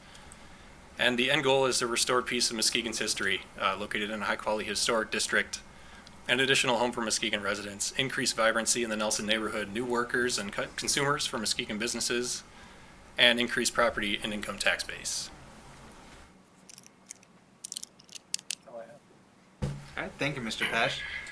Commissioners, before we get into our questions and our deliberation on this, we have received 3 requests to speak forms on this item. Customarily, public comment has been reserved to the end of the meeting, and we also have public comment on the agenda at the end of the meeting. But pending commission support for suspending of the rules with regard to where public comment is, we could accommodate public comment now, if that is the will of the commission. Sure, why not? Please. Any commission wants to make a motion to suspend rules to allow public comment at this time on this item? So moved. Support. All right, we have a motion by Commissioner Emery, supported by Commissioner St. Clair. Roll call, please. Or can I say just all in favor? That's a Let's question just for you, do roll. clerk. Let's do roll. Okay. Roll call, please. Commissioner Ramsey? Yes. Vice Mayor German? Yes. Commissioner Gorman? Yes. Commissioner Emery? Yes. Commissioner St. Clair? Yes. Mayor Johnson? Yes. Commissioner Hood? Yes. Motion passes. All right, thank you. Just trying to speed things up. All right. First up, we have Mr. Steve Thompson joining us from the Nelson neighborhood. You have up to 3 minutes to provide your remarks on this item. Well, thank you. This won't take 3 minutes, but I want to state first, we live in the very first house that the city moved, and that was in 1976, the old Lakey home. So I'm 100% in favor of this. You know, hopefully it looks like the city won't lose its butt on the sale of this house, but it's a huge piece of Muskegon history, and we need to do whatever we can to save it. So I'm 100% in favor of it. Thank you. Thank you, Mr. Thompson. Next up, we have Lauren Spataro joining us from the Nelson neighborhood. Welcome. You have 3 minutes to provide your remarks. Hi, thank you. I'm also in favor of it. I was around when many of the houses on these blocks were moved. I remember Bassem Batar. Some of you might remember him. He was really behind that last round of moves that got the current infill going. And one of the things that he saw were that some of these houses could be stabilized, put on a foundation, and sold as is. And he was right. And there was a lot of skepticism because houses weren't selling back then like they are now. And I'll give you an example of where he was right. Most people wouldn't realize it, but the house on the southwest corner of 5th and Webster was over on Strong. It was moved. It was jet black. They'd been using the side door because that was what faced Strong. The first property owner built that porch. This is the house that's red, white, and green, by the way. And then built the back porch. And then the current owner, I believe, is the one who built the garage. So over the years, what was going to be a tear down is now a very important asset in the neighborhood. It has helped everybody's assessable values. Our property values benefit from that. It's been home to a number of families. And we just see another opportunity here to not do what we've historically done, which is, it's hard, we're going to let them tear it down, and save an important piece of the fabric of the culture of Muskegon at a price that the city can afford, and in which the city will ultimately not only be reimbursed and made whole, but because of the tax generated from property taxes and income taxes from the residents, ultimately this will benefit the city for generations to come. So I urge you to support this. It's important to our neighborhood. It is an important piece of the fabric of the community, and it's the right thing to do. So, thank you. Thank you, Mr. Spataro. Appreciate you joining us and sharing that storied and historic perspective. Next up, we have Morgan Whitmer joining us from Nelson neighborhood, and immediately next door to where we're talking about. Good evening. I'm ridiculously nervous for knowing over half the people in this room, but I'll go slow. I want to be clear, first of all, that I'm speaking solely on behalf of the Whitmers when I say that we are in absolute support and we would love to have this house next door. I think it would be the perfect addition to round out our block, and we're excited at the prospect. Switching gears a little bit, I'll let you know that as a board member, this is on our work session agenda for tomorrow, and my goal is to look for any and all opportunity for collaboration on this project. Off topic a little bit, I did think I was speaking at the end of the meeting, so I'll just throw this in briefly. We are also in total support of the Shoreline Drive Road Diet. I understand that we live in the urban center and traffic there is inevitable. We have seen the turnback have huge success in slowing the traffic on our street. So even if we end up with more traffic than we have right now, we know that it's going to be tolerable because we'll be traveling slower. So we're in support of that as well. Thank you. Thank you. Appreciate you joining us and sharing your perspective. And by board, just everyone in the audience and anyone at home is wondering, the board she's referencing is the Muskegon Public Schools Board. She is a newly elected trustee of our Muskegon Public Schools Board of Education. All right, is there anyone else in the audience that wishes to speak on this item before we move on? Yes, Mr. Ratke. Joining us from the Nelson neighborhood and our Historic District Commission. Yes. And you have 3 minutes to provide remarks. All right. Thank you. As you mentioned, my name's Stephen Radke. I live here in town in the Nelson District. My partner and I have lived there for about 14 years and restored our historic home.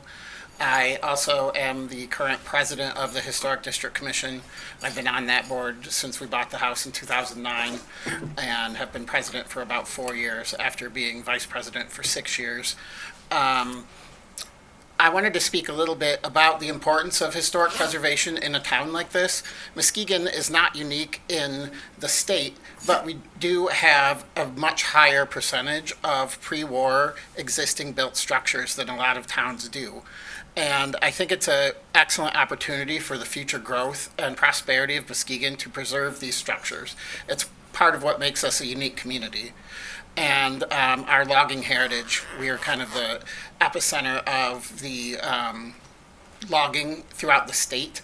I currently am the director of the museum in Newaygo, and a huge swath of Newaygo was purchased by Charles Hackley, and cleared. And so the money that was flowing out of the rest of the state was flowing into Muskegon to build houses like this. Once they're gone, you'll never see something like this again. And we're considering moving it to a very prominent area that has a high visibility, so we're seeing that. Another thing I wanted to make the commission aware of is the fact that several houses that are revered now were recommended to be torn down to build a parking lot. The Hackley and Hume site, the Torrent Mansion, all these houses were originally scheduled in the 60s and 70s to be demolished. In fact, in the case of the Torrent house, they were going to keep the old hospital and tear down the house. Now we've torn down the hospital and kept the house. So I really don't have a lot of other comments, but the commission has been doing excellent work to preserve the history and integrity of Muskegon's built architecture, and I think this is an excellent opportunity to continue that tradition. The house is not, again, unique in the city, but it is a particularly fine example of Italianate style architecture, and a lot of its detailing is a lot more high quality than some of the other examples that exist. So thank you again. Excellent. Thank you, Mr. Radke. Appreciate you joining us and sharing your perspective and your knowledge. All right. So moving on, commissioners, I will say that I think this house has to be saved, one way or another. Without a doubt, this house has to be saved, preserved, and ultimately restored. I do have some questions about the costs and how we move forward, but before we get into that, I'm going to leave it to the commissioners with your thoughts, your questions, comments. Commissioner Ramsey. Thank you, Mr. Mayor. Yeah, I want to support everything everybody said here today. I think that it's a great opportunity. Thank neighbors for showing up and talking about it. I know that one of our very own is a neighbor as well. So he's given that it's a great opportunity. Jamie, I have a question. Have we looked at partnering with some of our local museums and historical agencies and organizations to talk about doing something to this like we've done for the Hackley and Hume homes down the road? Is there an opportunity there, or do we know that? And that's not because that's a question for them to decide, right? For the community to know if they want another space like that, or do we turn this into a house, move it and sell it for $250 and be like, all right, have at it? I think we've considered it as like a house museum, like some of those other ones. And it could be. I just don't know if the museum is in the position to take on more properties than what they currently have. I know that there's some significant investment that is coming due for the houses that they do have. So it would be a possibility, but at the same time, I think if there's any house that could be moved that's in this condition that could serve as a private residence, I think this is one as well. So all I want to hear you say, Jamie, is that sure, Michael, we'll reach out and talk to them so that way, like, they have first right of refusal is what I want to say. I don't want them to come back at us in 6 months and be like, well, nobody asked us. They're aware of all these efforts. Lord, I work with them frequently on That's what I needed trying to put the pieces together on the history of these places. Great job. That's all. Thanks, Mr. Ramsey. Commissioner St. Clair. I'm wondering if we have explored with the school district if they would be willing to do something like was referenced. Would they be willing to kick in the cost of what demolition would have been to sort of offset that a little? Or part of the cost? Good School evening. board member? Good evening. You want to introduce yourself? Director Jake Eckholm, Development Services Division. So, yeah, I actually spoke with Mr. Cortez, the superintendent of Muskegon Public Schools today, basically asking him that question. As of now, what he is workshopping to his board is, as opposed to having any site clearing responsibilities while we're there, as in removing the existing foundation, backfilling the site, basically we could take the house and go, and that would be their participation. They have a small amount of funds available through their bond held aside to demo this structure and the associated structures, because it's not just this house. It's the former Catholic Church and potentially the rectory building as well.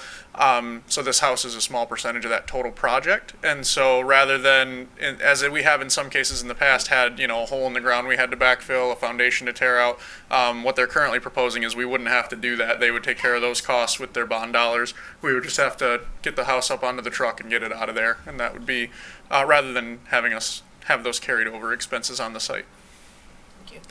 So, I mean, obviously everything is negotiable, but that's the extent of our conversation so far. Thank you, Director Eckholm. Before I go back to you, Commissioner Ramsey, any other commissioners want to speak at this time? Nope. All right, Commissioner Ramsey. I have a follow-up for Commissioner Sinclair's question. Does that affect our 225, Jamie? If they were to take over, if the school was to be responsible for some of those? Somebody answer it. I don't care who. All right, we'll say no on 3. No. So the cost estimates in here are reflective of what you just explained as to contribution of the school district. Gotcha. Yeah, I think at least, and this is not substantiated by any discussions I've had, but I had heard that the intent was, if it were to be kept and sold, the intent would be to make some money off of the sale previously. So I think that's. Gotcha. And speaking of selling, if we were to relocate this, whether we pay for the full bill to relocate or we're able to identify other resources and partners to relocate it, once it's sold, are we anticipating, do we have a rough estimate of what we might be able to accrue from a sale? So the answer to the end of that question is probably not. We don't have any real hard data as to what we could gain from it. We've talked to a few different private parties who were interested and probably remain interested in the house, and the challenge they were running into is it became very cost prohibitive. So a few years ago, when we were first looking at this, we were looking at a budget between $450 and $550, including move and reasonable rehab, because of existing cost pressures and supply chain issues and demand for labor, et cetera. The economic conditions in construction, we're probably looking more at $700 or more if you want to do the whole entire project from movement to C of O, certificate of occupancy.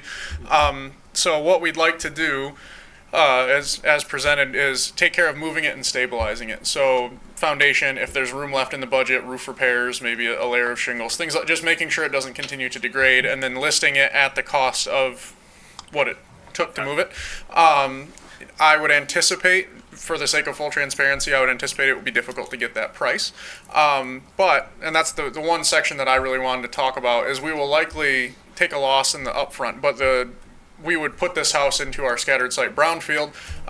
We'll get some of that money back on the sale, and then there will be a remaining contingent in which we would make that back over the course of time with tax capture from the county, the library, the city. We would make our money back over time, similar to what we do with our existing infill housing program. The reason that I suspect that we will probably not get full sale price on what it costs us to move it and stabilize it is, if that were the case, then nobody would need us to do it. So that would be our form of subsidy, is moving it, putting it on the open market and getting the best price we can for it, and putting together a really rock solid rehabilitation agreement saying you have X number of months to get this started, X number of years to get this done, and having some conditions in that agreement. Although by working with us, it would defray the property cost at least. Exactly. But it's still not going to be. It's still going to be cost prohibitive. Someone coming along paying us for full price. So I understand where staff's coming from in that regard. I'm comfortable with some level of loss, so to speak, recognizing that be captured through our scattered site brownfield. The question is what level. I'm not comfortable with $200,000, loss on it, and we're talking about 190 to 225,000 or 250.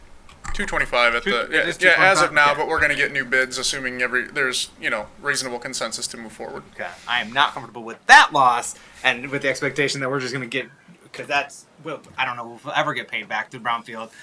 With that gap of a difference, it'd be decades, if ever.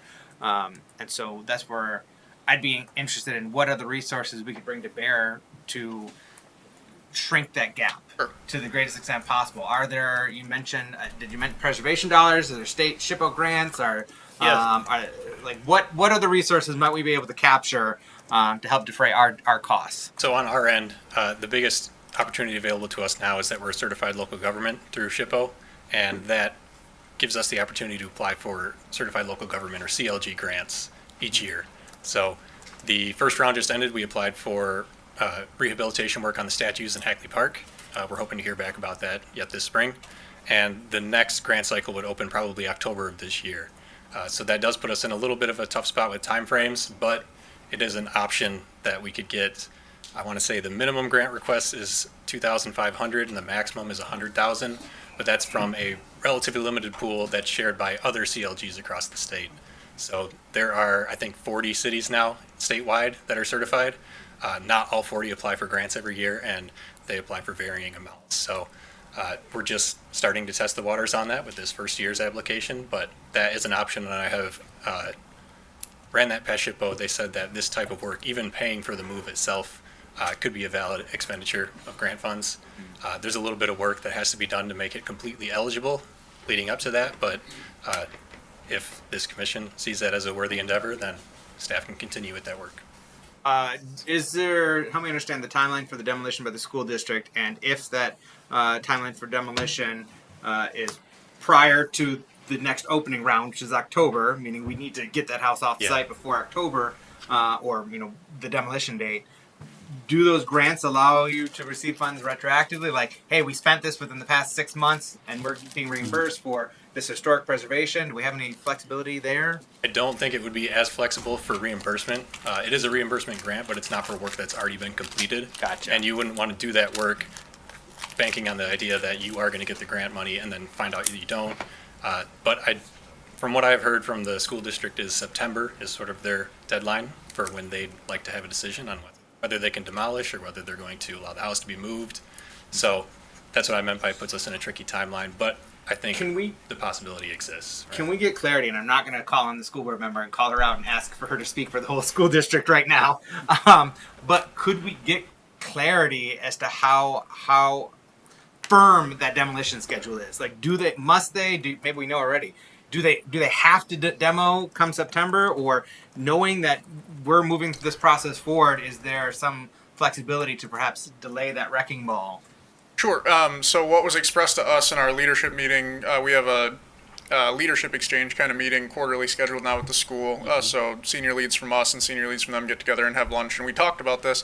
My understanding, and the manager can correct me if I'm mistaken, was they had to have an answer from us prior to September of 2023, and that they planned on starting site work and demo in this fall, but they could save the house for last, which would buy us some time. He did not specify, the superintendent, to my recollection, how much time that meant, but it's a pretty substantial project to tear down and remove, because I'm assuming there's asbestos abatement in those buildings, as well as some architectural amenities that they may want to salvage. So I think that would buy us a matter of months, not days, in the event that we could get something under agreement by September or before September. And we'll clarify that further, but it was a question that was asked, and at this point I think they don't have everything nailed down to the day as far as when their project's starting. Thank you, Director Ekholm. Commissioner Ramsey, did I see you had something to ask or add? Yeah, I just want to add that I completely support this, and I think that I don't think we'd have a hard time getting back our money for someone buying this home and then fixing it up for it to regain its former glory. Living in a historic home myself, and I know that several of us do, $250, hit it. I'll write you a check right now. I think that this is an awesome opportunity. Why not? I think this is an awesome opportunity, and that we should completely support it. Thank you, Commissioner Ramsey. Any other commissioners? have anything to add or ask? No, we are going to need some consensus. So the commissioners are going to need to speak up as to how we proceed if we're going to, move this forward. And we heard in terms of costs that you'd be, if we were to take on this cost and the responsibility for relocating it, that we'd be listing it at the cost incurred. Unlikely to be able to get that. We could also put it out to bid, maybe perhaps an RFP of some kind, and get proposals for how people are going to be restoring it, what level of commitment they're going to be to restoring it, and how much they're willing to pay us to have that privilege to restore it. Maybe that'd be another way to try to get as much I think reimbursement as possible up front. That is possible. We've workshopped some of those options. We think because it's meant to be a residential home, more than likely, unless we find an institutional partner that has interest in it. Obviously, the institutional partner portion would complicate the brownfield side of getting our money back because there's no taxable value from a nonprofit museum. But the plan would be that we would try to see what the market will bear, and then say we don't get offers that are amenable. So say somebody offers full price maybe, but they won't commit to a timeline or an escrow, showing an escrow amount that they have the means to do what they say. We've run into that before with other buildings in the past. Or they offer something that we just feel is too low and there's not enough math there to get the taxpayers' money back for the investment, but they do have the means to do it. Then we'll bring those options to the commission, and maybe then we resort to, okay, we need to put out a formal request for proposals from citizens and entities to see what can be done. I suspect that the market will bear a buyer that probably will provide enough money where they still receive a subsidy wherein they would have had to do this themselves, but will also allow us to have a manageable brownfield site where we can get our money back within the statutory limit. That's what I am hoping and guessing will happen. All right. Thank you, Director Ekholm. If we move forward, where are these dollars coming from? Is that a Republican Improvement Fund, or where are we anticipating pulling the funds to pay for this? My goal, so the Public Improvement Fund is an eligible fund for this work. My goal is to put together several options and bring them forward to you. The General Fund could do this work. Economic Development Fund could do this work. So there's several options. So my goal is to bring unencumbered balances from each fund and show you, here's the implications to these funds. Here's, legal opinion on being able to use these funds. And then basically let you guys determine what your preference is from where we pull the funding.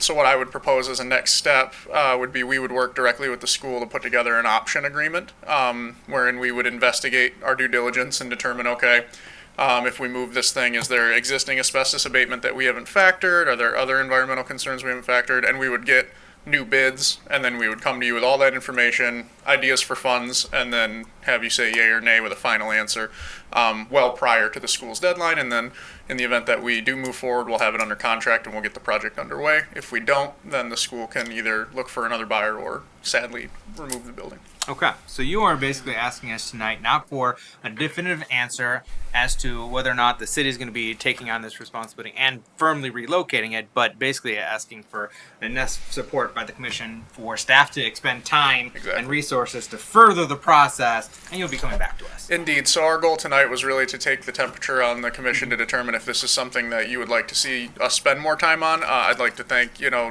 Planner Jamie Pesch. He's put a lot of time and research into just this presentation. Prior to him, when Deputy Manager Mike So was in my role, she was investigating this as well. It's been on our radar for a while, and we finally, I think I pulled a meeting together about a month ago. I was like, we need to give them some real information because, we're going to get to a point where we don't want to be rushing and asking them to make a hasty decision. So tonight we just wanted to gauge support. All right, excellent. That is good context, and I support. I personally support moving the process forward and further exploration of this, with some, more information come back to us and more final decision making to come in the future. Any final thoughts or anything additional questions to ask? I support this. I support too. All right, we heard from Commissioner Gorman and Emery that support. Commissioner Ramsey supportive. Commissioner St. Clair supportive. On the fence are supportive of moving the process forward. Commissioner Hood. I guess what we're saying, moving it forward, is just getting more information to bring back to us, right? Yep. Yeah, I can support that. Okay. Congrats, this is your award. Yeah. Vice Mayor German, Yeah, your support yeah. moving the process forward. I would like to see definitely a plan presented. I do have a concern because I've heard this several times with this infill housing project that we're going to lose funding. I mean, costs. It's not selling, and we're not making a profit, I should say. And I've heard this several times from department heads when we talk about these different projects like this, and even some of the new infill housing that we're doing. And so I guess my concern is, when are we going to make a profit? Because we're steady losing money, but we're not. I know we may capture some, due to the taxes, but we're not capturing all of the funding. So, I mean, where's the strategic plan to say, hey, bring it to the commission, here's a profit that we've made on this project? Sure. Yeah, thank you for the question. Not long ago, maybe 3 or so months ago, I walked through a short presentation on how we recoup costs through brownfield TIF, and I believe you were at a conference for that presentation. So I will send you those documents and give you a call, just to kind of walk through how we're made whole for our investment, and then obviously salvaging the house, getting it back on the tax rolls. I can speak to one home on the same block where we're proposing to move that, where once it was sold and uncapped, the assessment tripled on it, and so that would unlock quite a bit of tax base if this home is appraised at a similar value once it's finished. So that's where we end up making our profits. It's a long game. It's the tax capture from this home being back on the tax rolls and refinished and having a high assessment. The way we recoup our upfront investment or the losses in the short game that we incur is through that brownfield capture, where we capture not only our millage on that home, but also the counties and other local jurisdictional millages minus the school. And that's so we over collect the taxes. We keep them until such time as we're paid back, and then all taxing jurisdictions start getting their appropriated share. So that's how we get our money back, and then obviously we're all free and clear once that happens, and tax revenue generates those profits. And is there anything on the books that reflects that a profit has been made? Certainly, yeah. So Terrace Point Landing is the best example. So those homes were constructed and infilled and bought faster than what was projected in their brownfield plan, and so now they're over collecting substantially. So, and what I mean by that is there's more homes collecting in earlier years in that plan than they expected. So now you're seeing a lot of excess revenue generated for the brownfield, which will pay it back quicker than expected, which means everybody will be getting their full freight taxes and profits sooner than was anticipated. So those plans, just like any other development plan, can overperform, perform on to plan, or underperform. The local infill brownfield, as of now, is more or less performing on plan. Our infill housing one. Yeah, okay, I'd like to see that Sure. information. Yeah, thank you. Thank you, Director Ekholm. All right, we have commission consensus on how to proceed. Any final questions or anything else you need from us at this time, Mr. Pesh or Director Ekholm? Well, we appreciate your work on this, Mr. Pesh. Excellent presentation.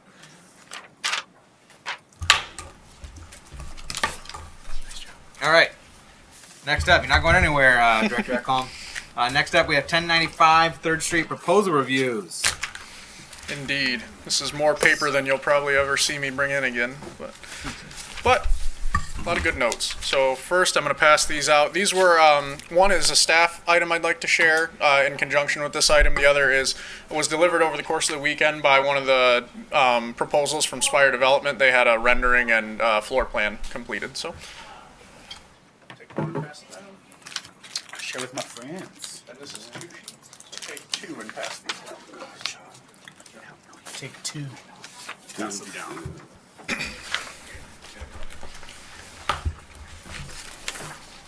Two.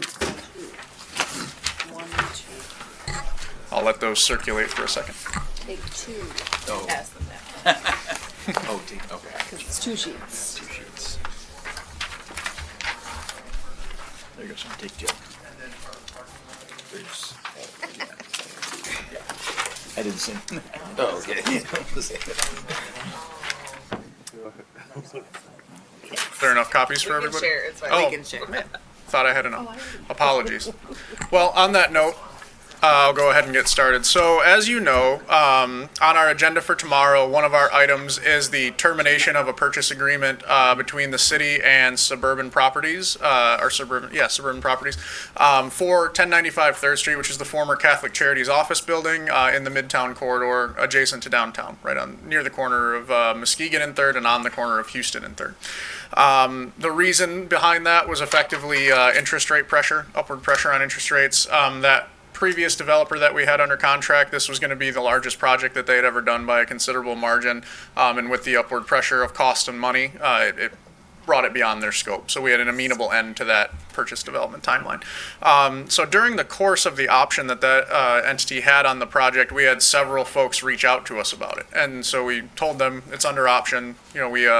We will let you know if anything changes. And as soon as it changed, we approached the manager and the mayor and the other commissioners and the planning commission and saying, hey, we went through an RFP process. The building has been sitting for 8 to 10 months. We recently had a boiler issue. We're starting to have some carried maintenance costs. And fortunately, we've had no vandalism. We've had no forced entry, nothing like that. So that's been fantastic. And I'd like to give a huge shout out to our facilities maintenance team, Matt Bierman and Terry. Terry was here. Yep, right there. They've done a really good job just keeping an eye on the building, making sure things are under control.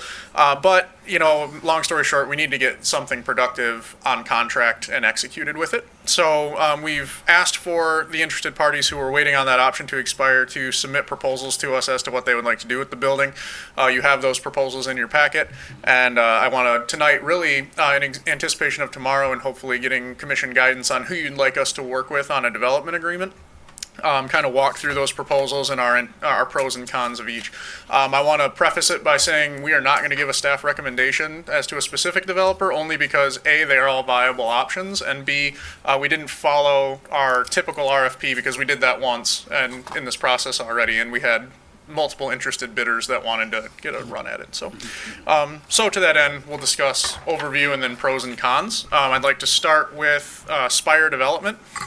So Spire Development is out of Ohio. They are primarily a LIHTC redeveloper, low-income housing tax credits. You'll know that we have many LIHTCs. We're a very LIHTC-friendly community.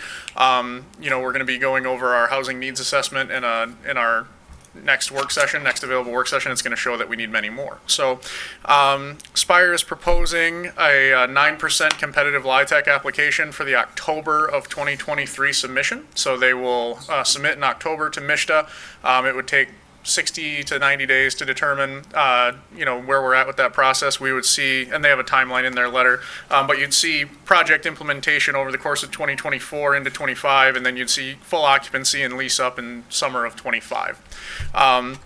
This project specifically has 49 units comprised over 3 buildings. So in addition to rehabbing the existing building, they would also construct 2 new 16-unit complexes. The main building would be 17 units. These would all be smaller multiplex style apartment buildings. They would consist of 1, 2, and 3-bedroom units. And again, because they are LIHTC, they'll range anywhere from 30% to 80% of the area median income. They do propose a commercial space in the existing building, effectively at the corner. All 3 entities proposed that commercial space. So they also gave some examples of some other projects that they have under contract or under completion, including in Midland, Michigan, Coldwater, Michigan, and Miami Township in Ohio. So there are some pros to this. Obviously, currently right now, as far as new LIHTC interest, we've really seen heavy interest from community partners General Capital and Samaritas. They've done really good projects with us already. There is potential advantage to getting more fish in the pond, trying to get more people submit to MISTA. There we have the sites to potentially to have multiple submissions in each round. So creating business relationships with multiple LIHTC developers is seen as a good thing. And having talked to MISTA about that, they agree that's generally a good idea. One of the cons to both this and the other LIHTC proposal is that we'll be working on getting it ready for submission all the way through October of this year, so we'll likely have continued carried interest in the building, and there's potential for further failures in mechanicals and electricals and other things. So that is something to consider for both LIHTC developments, is that there will be a much longer holding period. An advantage is that we do sorely need affordable units. Now, when I want to be very clear and concise about this. So when we say affordable units, that means something different to everybody who hears it. I want to be very specific and explicit. We're talking about units that are anywhere from $0 a month to $1,400 a month for a multi-bedroom unit, which based on our area median incomes and our current average market, that's effectively at the bottom of market rate all the way down to free housing. So, and you'll note I passed out a single sheet from our housing needs assessment that shows our housing gap over the next 5 years. It should surprise you. If it doesn't, then I would ask you to read it again.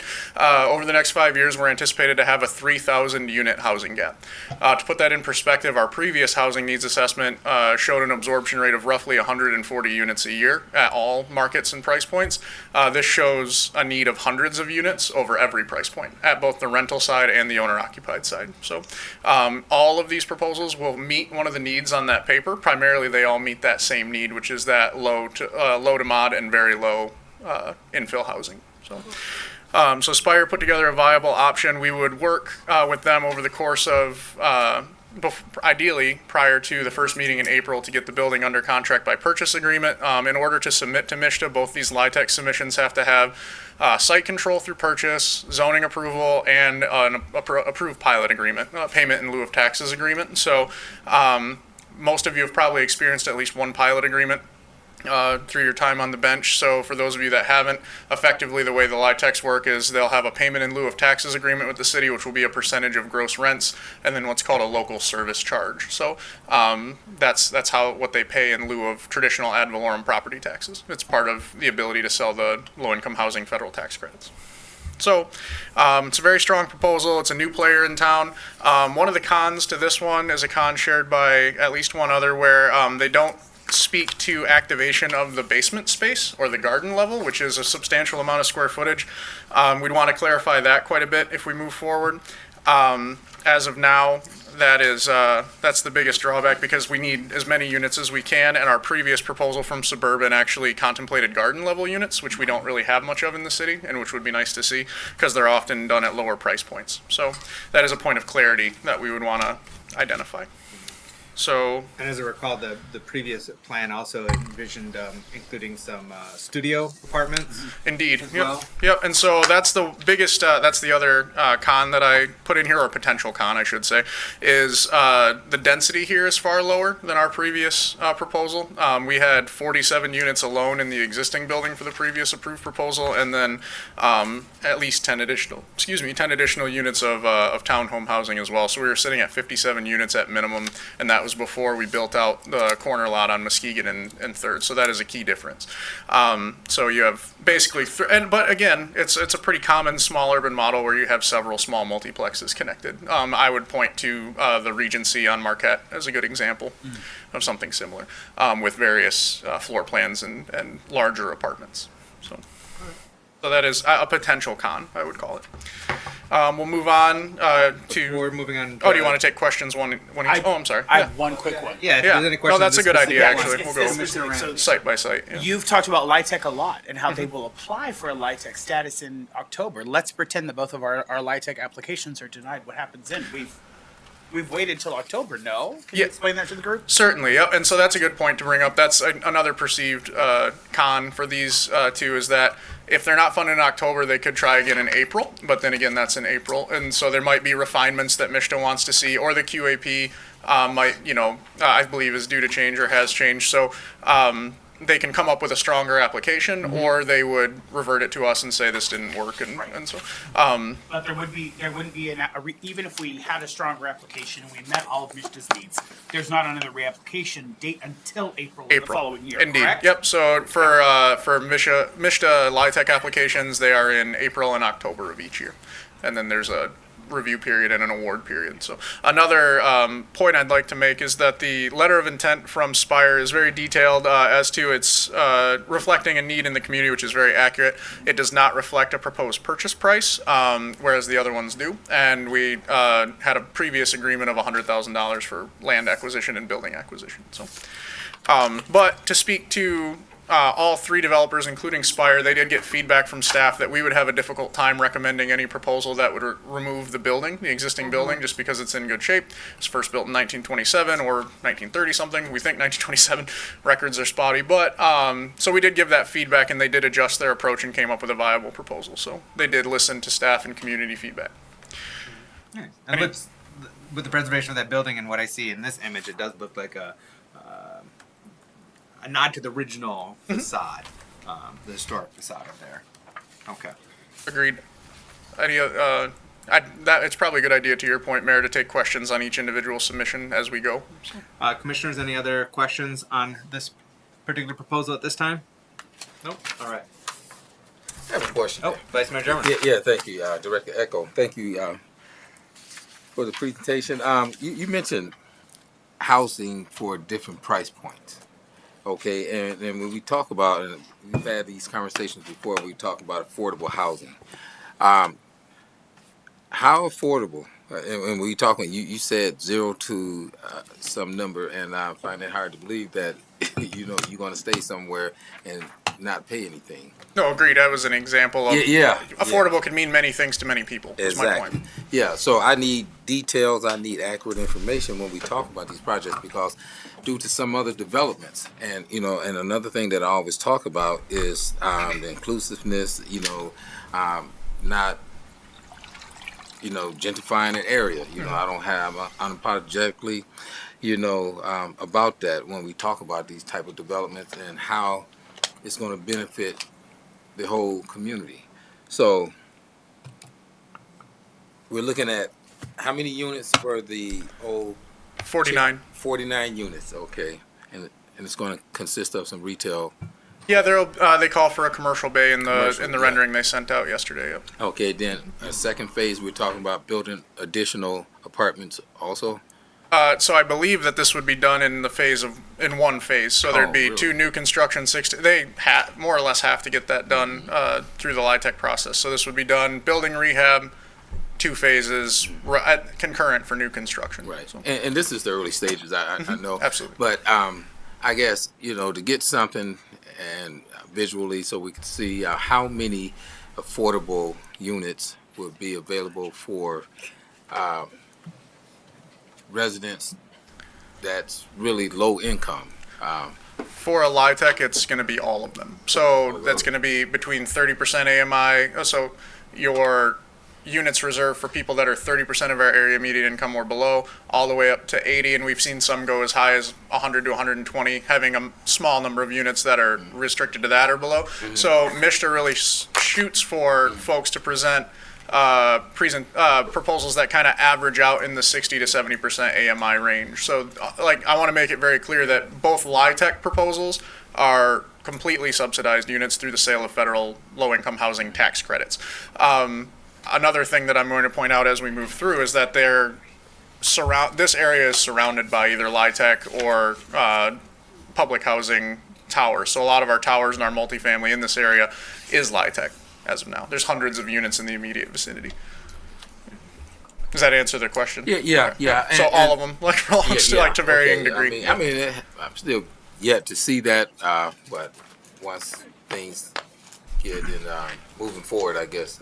Well, and yeah. So some of the LIHTCs that have been constructed in the last 6 years that you've voted on their pilot agreements for are all affordable units. So the Berkshire lofts at 1021 Jefferson. I think the Berkshire may have a small number of market rate units. And then Samaritas, their new senior LIHTC is all affordable. We just I think in 2019 we renewed the pilot agreement for Nelson Place, and that's all affordable. And Bayview Towers came in 2017, and that's all affordable. So, so there have been many multifamilies that have come before the board in the last 6 years that are 100% subsidized units. We have quite a few, developments that are 100% subsidized. More than any other community in the county by a wide margin. Without it, I mean, it's There's no question about that.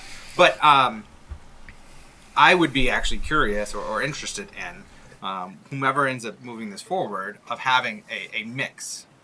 Berkshire did have a mix. We had I can't remember. It was 14. I remember 16. 16 market rate, and then the that were market remainder. rate, and the Yep. rest were Yeah, that's a good point. the subsidized lower income housing. So I think it's healthy to have that socioeconomic mix, that diversity, not only across our city and throughout our neighborhoods, but even at times in individual developments when possible.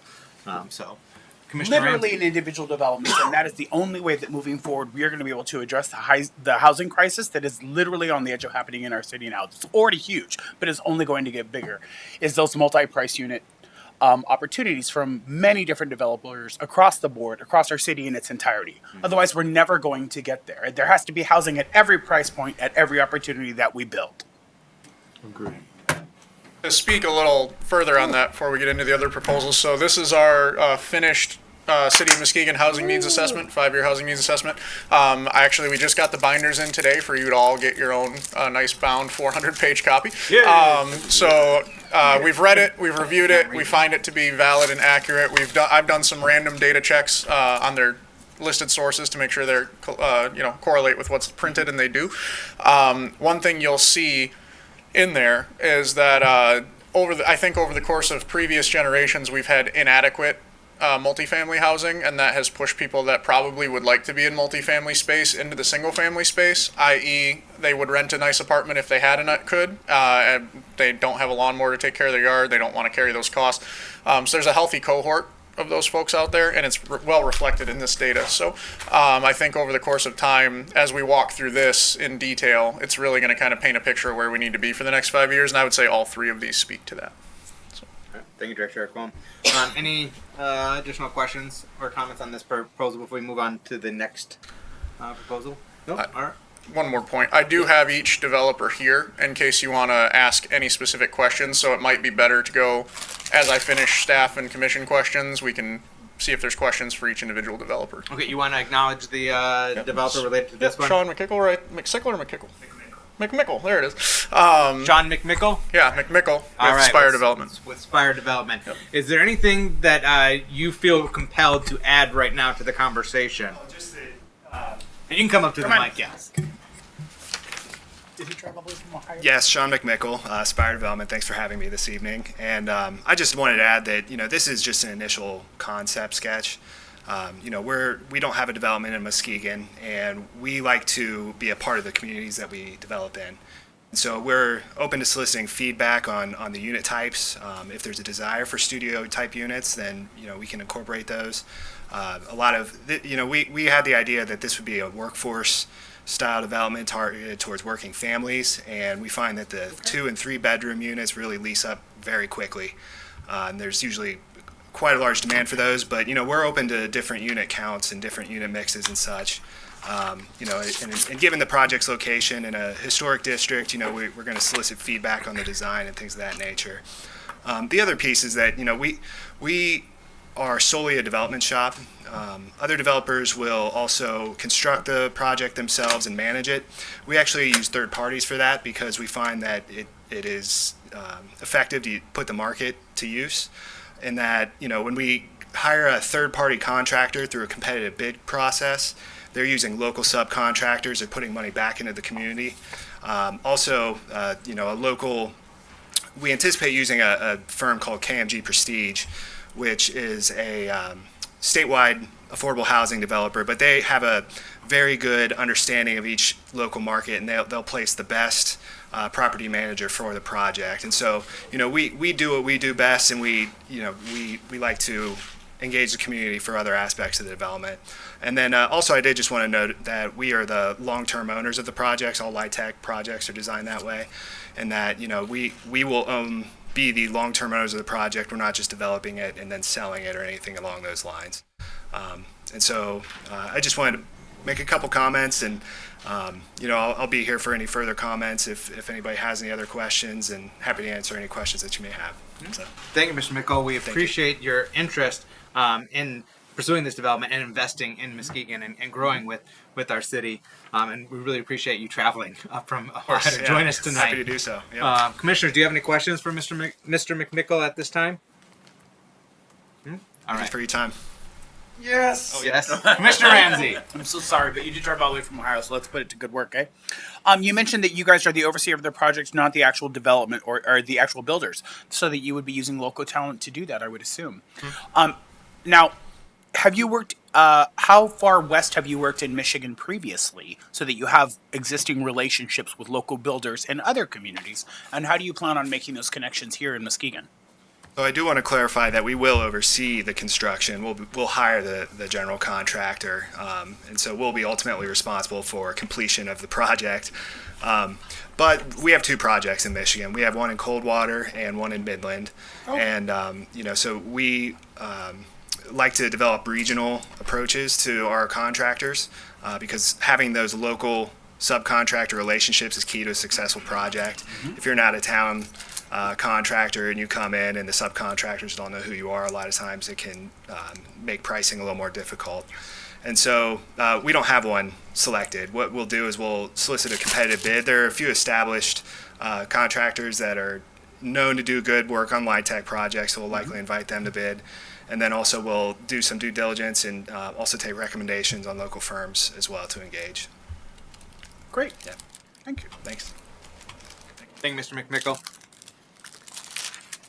All right, next project or proposal. Indeed. So we'll move on to the proposal from General Capital. You'll recall we've done a couple projects with General Capital already, the Berkshire and lofts at 1021 Jefferson, right around the corner from this in both respects. So they put together a very detailed proposal, kind of giving you a lot of information as to who they are and their previous experience, who they partner with in the Muskegon area and the West Michigan area. So, I'll let you, I'm assuming you've read that in detail and can review it at your leisure. But what I will mention is the total breakdown that they've got together. So they put together a 51 unit proposal. Some unique items about this proposal. They also include rehab of the existing building, but they also include a proposed 35 unit 3-story building. So as opposed to splitting it into two 16 unit multiplexes, they want to do 35 units, which would feature live work units, which is fascinating. So we don't have much of that in our housing stock. It would provide opportunities for small business owners and or entrepreneurs to either A, have their own business, or potentially we could accommodate accessory commercial units and folks could work that out with at that site as well. One thing that is common amongst all these is they feature the alley loaded parking, which we're really excited about. So, all the street grid is activated on Houston and 3rd. They also are the only one that have a gateway element, so sort of a gateway amenity into the Midtown District. A potential con there is they're not calling for a building at the corner of 3rd and Muskegon, which from most planners' perspective would call that the highest and best use. So as of now, their proposal does not activate the entire site, but they do put in a nice screen and hardscape amenity that would kind of be similar to what we have in like Lakeside, Nims, Nelson, some areas to kind of welcome people into a particular corridor. So that would be some positive feedback there as well. You'll notice in their site design, they also feature community space and amenities, and then at that corner, a commercial space right at the corner of 3rd and Houston. This entity does have commercial spaces in their existing buildings. They've been a little bit difficult to fill, but again, they've not been on what I would call like a prime commercial corridor like the 3rd Street corridor, so they'll probably have an easier time of this one would be my guess. They did put in examples of some other Michigan-based projects that they've done, so the Niles Post Office Apartments, the Albert Kahn Apartments in Jackson, and then Brassworks Apartments in Wisconsin. They're based in Milwaukee. So, again, they call for 1s, 2s, and 3s. I think they actually have, if I'm not mistaken, in the live-work side of things, they have a 3-bed, 3-bath site plan or concept plan. So it's a strong proposal. It has the same drawbacks as the other LIHTC proposal in that it's going to be a longer turnaround time to where we see active construction, and we'll have to make sure that we're being diligent or putting together a purchase agreement that carries that responsible site work and site maintenance to the buyer. So, and then again, it's to Commissioner Ramsey's perspective, it's not guaranteed. So there'll be due diligence. They do mention $100,000 of land, proposed land acquisition. So the city would make the same for the public improvement fund as we did for the in the previous one that did not move forward. Yeah, it's an interesting concept. I think again, another challenge that I see is they didn't activate the basement, and that's just I think the basement's 11,000 square feet. It's very open. It has potential for further activation of garden level apartments and or additional office or something. It could be even tenant amenities like storage or, you know, a parcel room. It's got a garage, so there could be a pretty active call for a parcel room that could be continued for the tenants into the basement. So there's more potential there. I think it was a very detailed proposal. They did review the zoning information in their brief. They took a hard look at that and put together some concept renderings and site plan that really does fall in line with our form-based code Main Street. So a strong proposal. Again, another LIHTC proposal to Vice Mayor German's previous question. These would be primarily affordable units. We may see a blend with some market rate in there. It's really trying to hit that average that MISTA likes to see of 60 to 70% area median income being the average of all the units. Effectively, the more market rate units you put in, the more heavily subsidized units you have to put in as well to kind of hit that competitive average in most cases. So.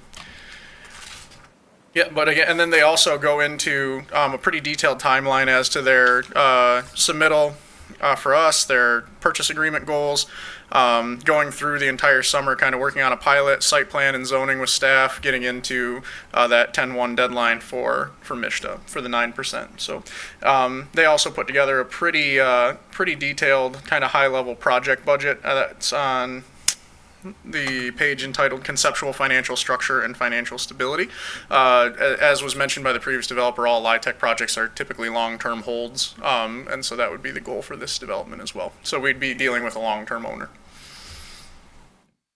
And then you'll notice that they break down, to Vice Mayor German's question, they did give a pretty detailed breakdown on the following about the units AMI mix. So in the proposal for the 51 units, calls for 5 30% AMI and below, 13 40% AMI and below, 14 60% AMI and below, and 19 80% AMI and below.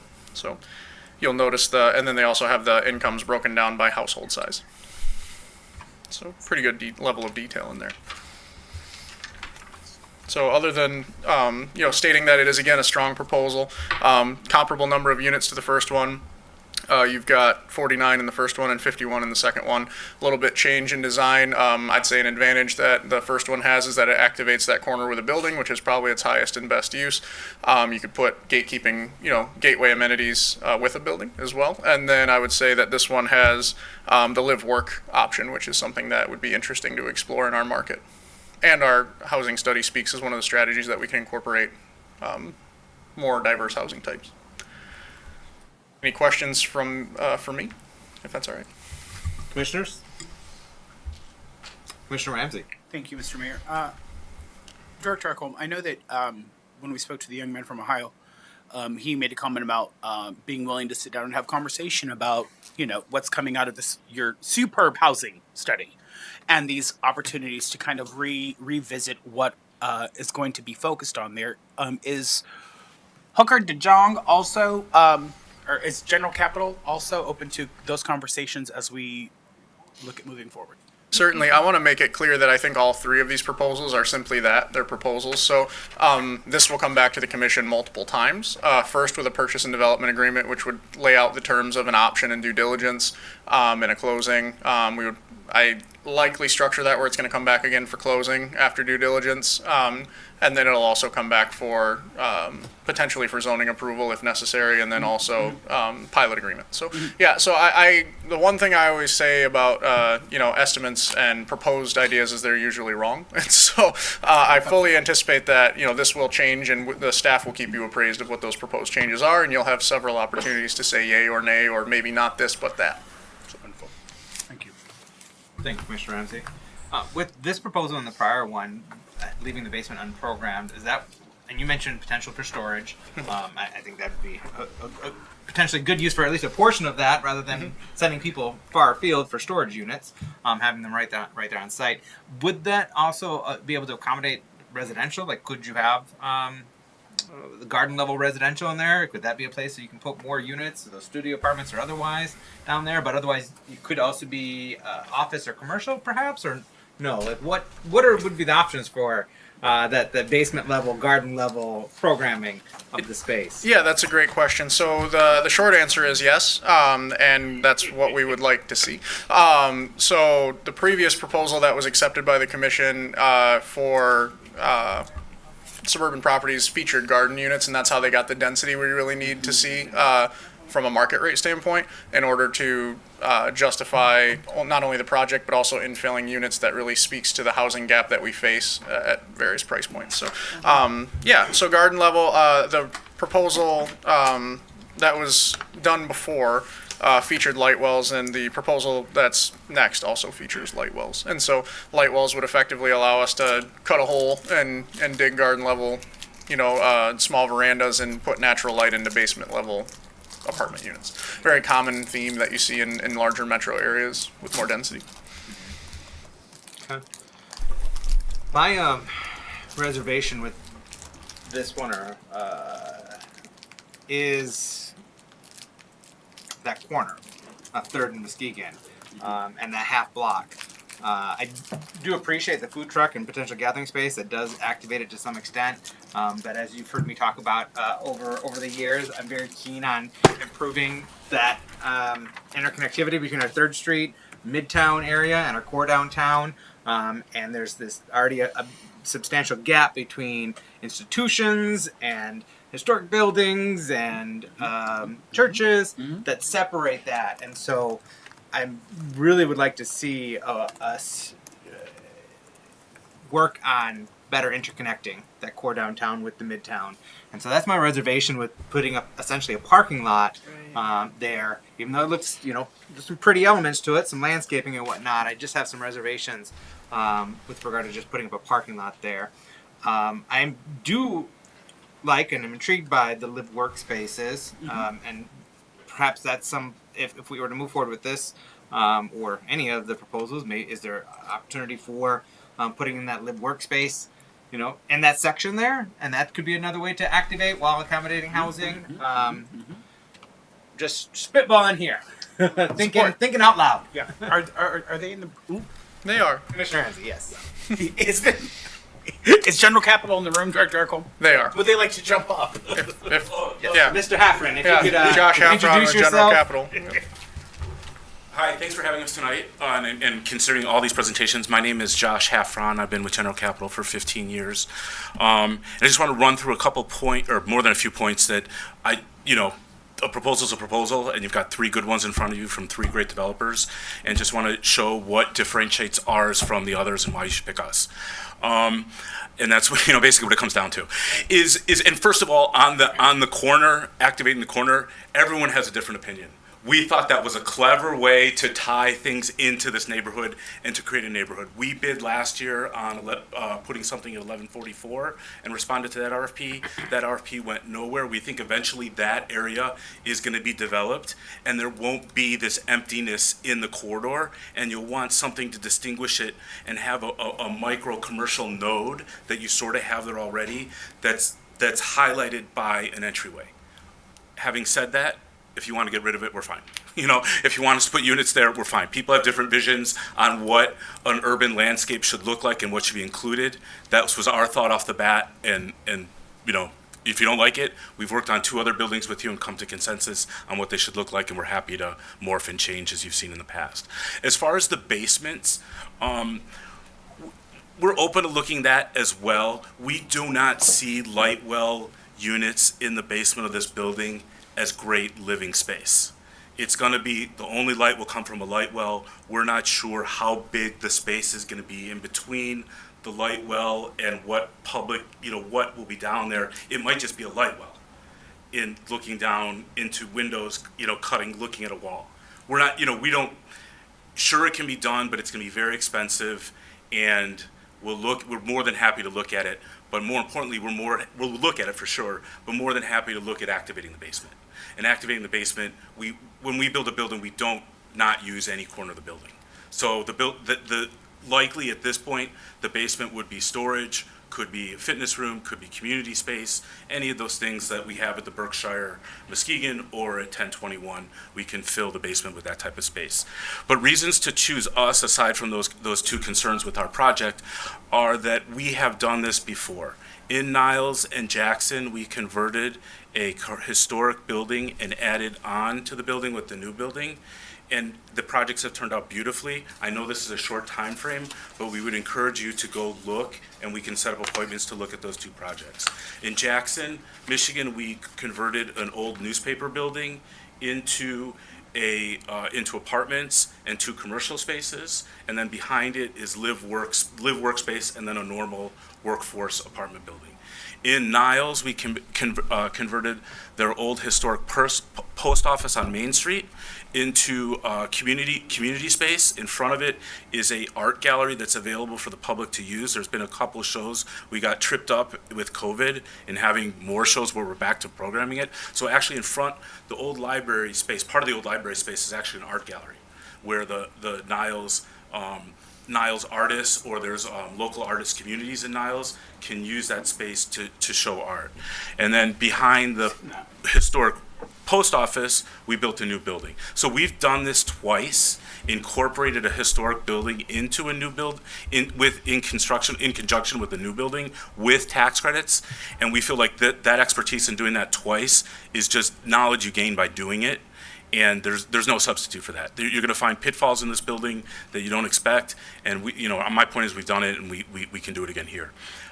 Second point is that the second point why I choose us is that we've got, it's great to have more players in the town, and I wish Sean the best of luck. But by having 3 buildings in Muskegon, the Berkshire Muskegon, the Village at Jackson Hill, as well as 1021, we'll have 3 properties here, which is close to 200 units right now. This will add 50 to our units. We'll also use KMG as a manager, and they manage those units for us now. That this will give us synergies in running the property more smoothly. So if a property manager is gone, we can take a property manager from another property to oversee this one and cross personnel, and we'll have a strong system representing 250 units in the city. The third point is we are our own GC, and we see that as an advantage, as not using third parties. Our perspective on this is we like to control the process, and if something goes wrong, it's us, the GC, telling subs what to do, not an intermediary. So we like to control the process there. The last thing I'll say is that we've done 9 projects in Michigan. We're a well-known commodity to MISTA. We know the ins and outs of QAP, how to score points, and how to take points that aren't, seemingly available that we stretch to get, and we've got a good track record of doing that. So I think we have a competitive advantage in making applications. The last thing I'll mention is something that came up with and I can explain more on that if you're curious look, and how we do that offline. But the other thing that I'll mention too is in terms of timing. Yes, it's true. If we don't get credits in October, it's a risk, and then we have to apply again in April. I would ask consider this on the market rate deal. We're having tremendous problems putting together market rate deals in other communities. Similar to Muskegon, some better, some worse in terms of economics or median incomes. And it's just with high interest rates, high construction costs, it's very, very hard to put market rate deals together today. So we would ask, if you do choose to go with the market rate deal, that there's, and I don't want to shoot the other guy, but that there's some way that if it's not coming together, that there's time for us to make application in October. Excellent. Thank you, Mr. Heffron. Thank you. Before you go anywhere, you may have questions, and I think Commissioner Hood, did you have a question or comment? Yes, GenCap. You guys manage your buildings also? No, we use KMG. You use KMG. Okay. I just know when you guys did the apartments on the hill. The village, yeah. The village on the hill. Yeah. Yeah. When I don't know if it was different management or whatnot, but there was like hardly no communication with the residents, and they were getting bills that were sky high. They were getting charged for water, but not even getting a water bill. And I'm just wondering, was that GenCap or was that? You know what I'm talking about? Yeah, right? for sure. It was a combination of things. We took over the building from Sterling, or bought the building from Sterling, and Sterling was management. Sterling was using I don't want to throw. Sterling was using a water management system where they would bill the tenants for their water usage. We took over the building, and that water system wasn't working. So there was confusion about bills going out, who was paying. The system just wasn't working, wasn't metering the residents' water usage, and somehow they were KMG was generating bills to pay for the tenants to have to pay the water. What we did was to rectify this, and we recognized there was a problem, and we cut off the water billing system, and now the building pays for the water. So tenants no longer pay for the water because the system was so antiquated and not working correctly that we decided, fine, forget billing the tenants for the water. The landlord now pays for the water, and the tenant's no longer responsible for paying water. So I agree with you. It was a pain in the ass for the tenants, and it was a pain in the ass for us as well. But we think we've rectified it by just removing the issue. And so, I apologize for that. If the communication wasn't great, I apologize for that as well. But we tried to communicate to the tenants that, like, look, it's not working. Hang with us while we figure this out. And then the solution, rather than re-implementing a new water metering system, was just to remove it and we pick up the water. Thank you. I know that's a little bit off. No worries. That's one thing. No. We're a part of this community, and one of the things we pride ourselves on is doing multiple deals and multiple deals in each community we work in, and we've done that for the most part. And if there's an issue in the community, we want to be able to come back and face you guys and say, if the negativity comes up or something bad comes up, that we could respond to it in an appropriate way. Thank you. Thank you. Any other questions for Mr. Heffron?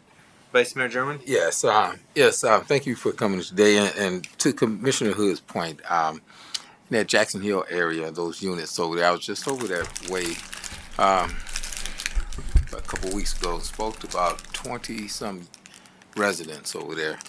And that was one of the issues that they addressed to me as their commissioner over there. But there was also some concerns about the moving forward with the renovation and upgrades in the units that your company was supposed to do or did do, and some of them was dissatisfied with some of the services, some complaints also. So who could they go to talk to a direct person to get to you so you would know what's going on there?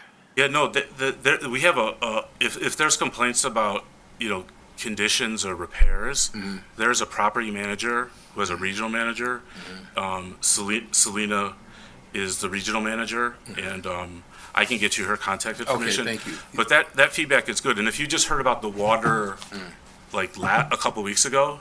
Well, it was way before then. Oh, okay. Yeah. No, that's what I'm saying. 'Cause I was hoping that issue was no, way that behind was us. like last year sometime. Yeah.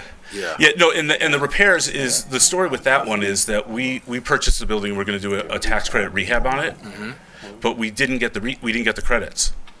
Okay. So we couldn't do the rehab. Okay, that's what the deal was. Yeah. Okay. All right.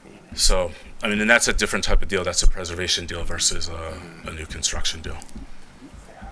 But yeah, I can if you want me to email you, I can email you the. That would be great. Yeah. That would be great. I'd like that contact number for the property manager as well. Sure. And I can give you one of my cards also. Okay. So you have that information. Thank you. Thank you. Thank you, Mr. Heffron. Next proposal. Sure. So our final proposal comes from West Urban Properties, which is a familiar partner of ours, Mr. Dusendang and his infill housing arm, as well as his commercial arm with Platinum Construction. So this is a proposal that calls for a blended approach, including exploration of both market rate units and entertaining tenant-based housing choice vouchers, which is something that we don't see often at all. In new construction recently, affordable has really moved towards LIHTC, so this is a little bit different. This is a market rate proposal with an affordability component. So we'll walk through that a little bit.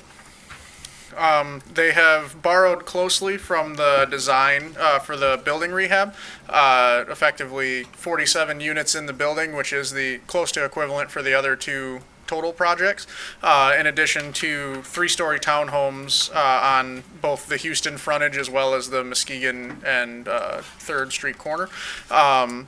You'll note that in the proposal that they have, they focus heavily on preservation of the building and the implementation of those garden level units, those basement level apartments. Because of that, they see a lot more density than the other two, but also because of that density, there are fewer variation in unit types in the building. So there's a lot of studios, 1-bedrooms, and then there's 2 studios, 42, I believe, or 43, 1-bedrooms, and then 2 2-bedrooms. So, again, very similar layout to the type of infill that was proposed by Suburban Properties, which was previously approved by Commission.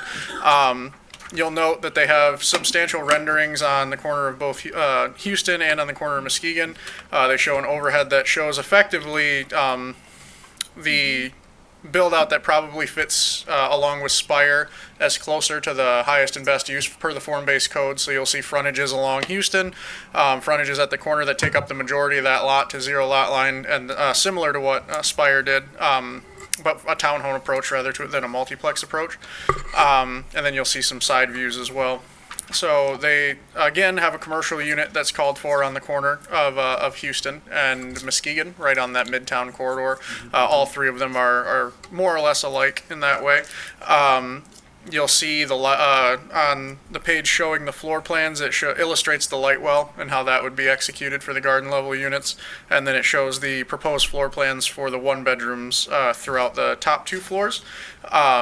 And then also some 2-bedrooms. And then they have some existing interiors that are similar for the townhomes to what they did at Western Place on Western Avenue. So similar interiors. One unique option here is they're pending their due diligence and feasibility from engineering. They actually propose, if possible, going up an additional 2 stories on the existing building, taking it from a 2-story to a 4-story and making it kind of the signature building in the corridor, so sort of the anchor to the corridor, if feasible. So that would be something that would be tackled during the due diligence period before we get to a final purchase agreement. They would determine if that's possible with that building. That would obviously impact the unit count as well. So you've got some views of that. And then obviously this has the most density, but it also probably has, by far will have the most market rate units.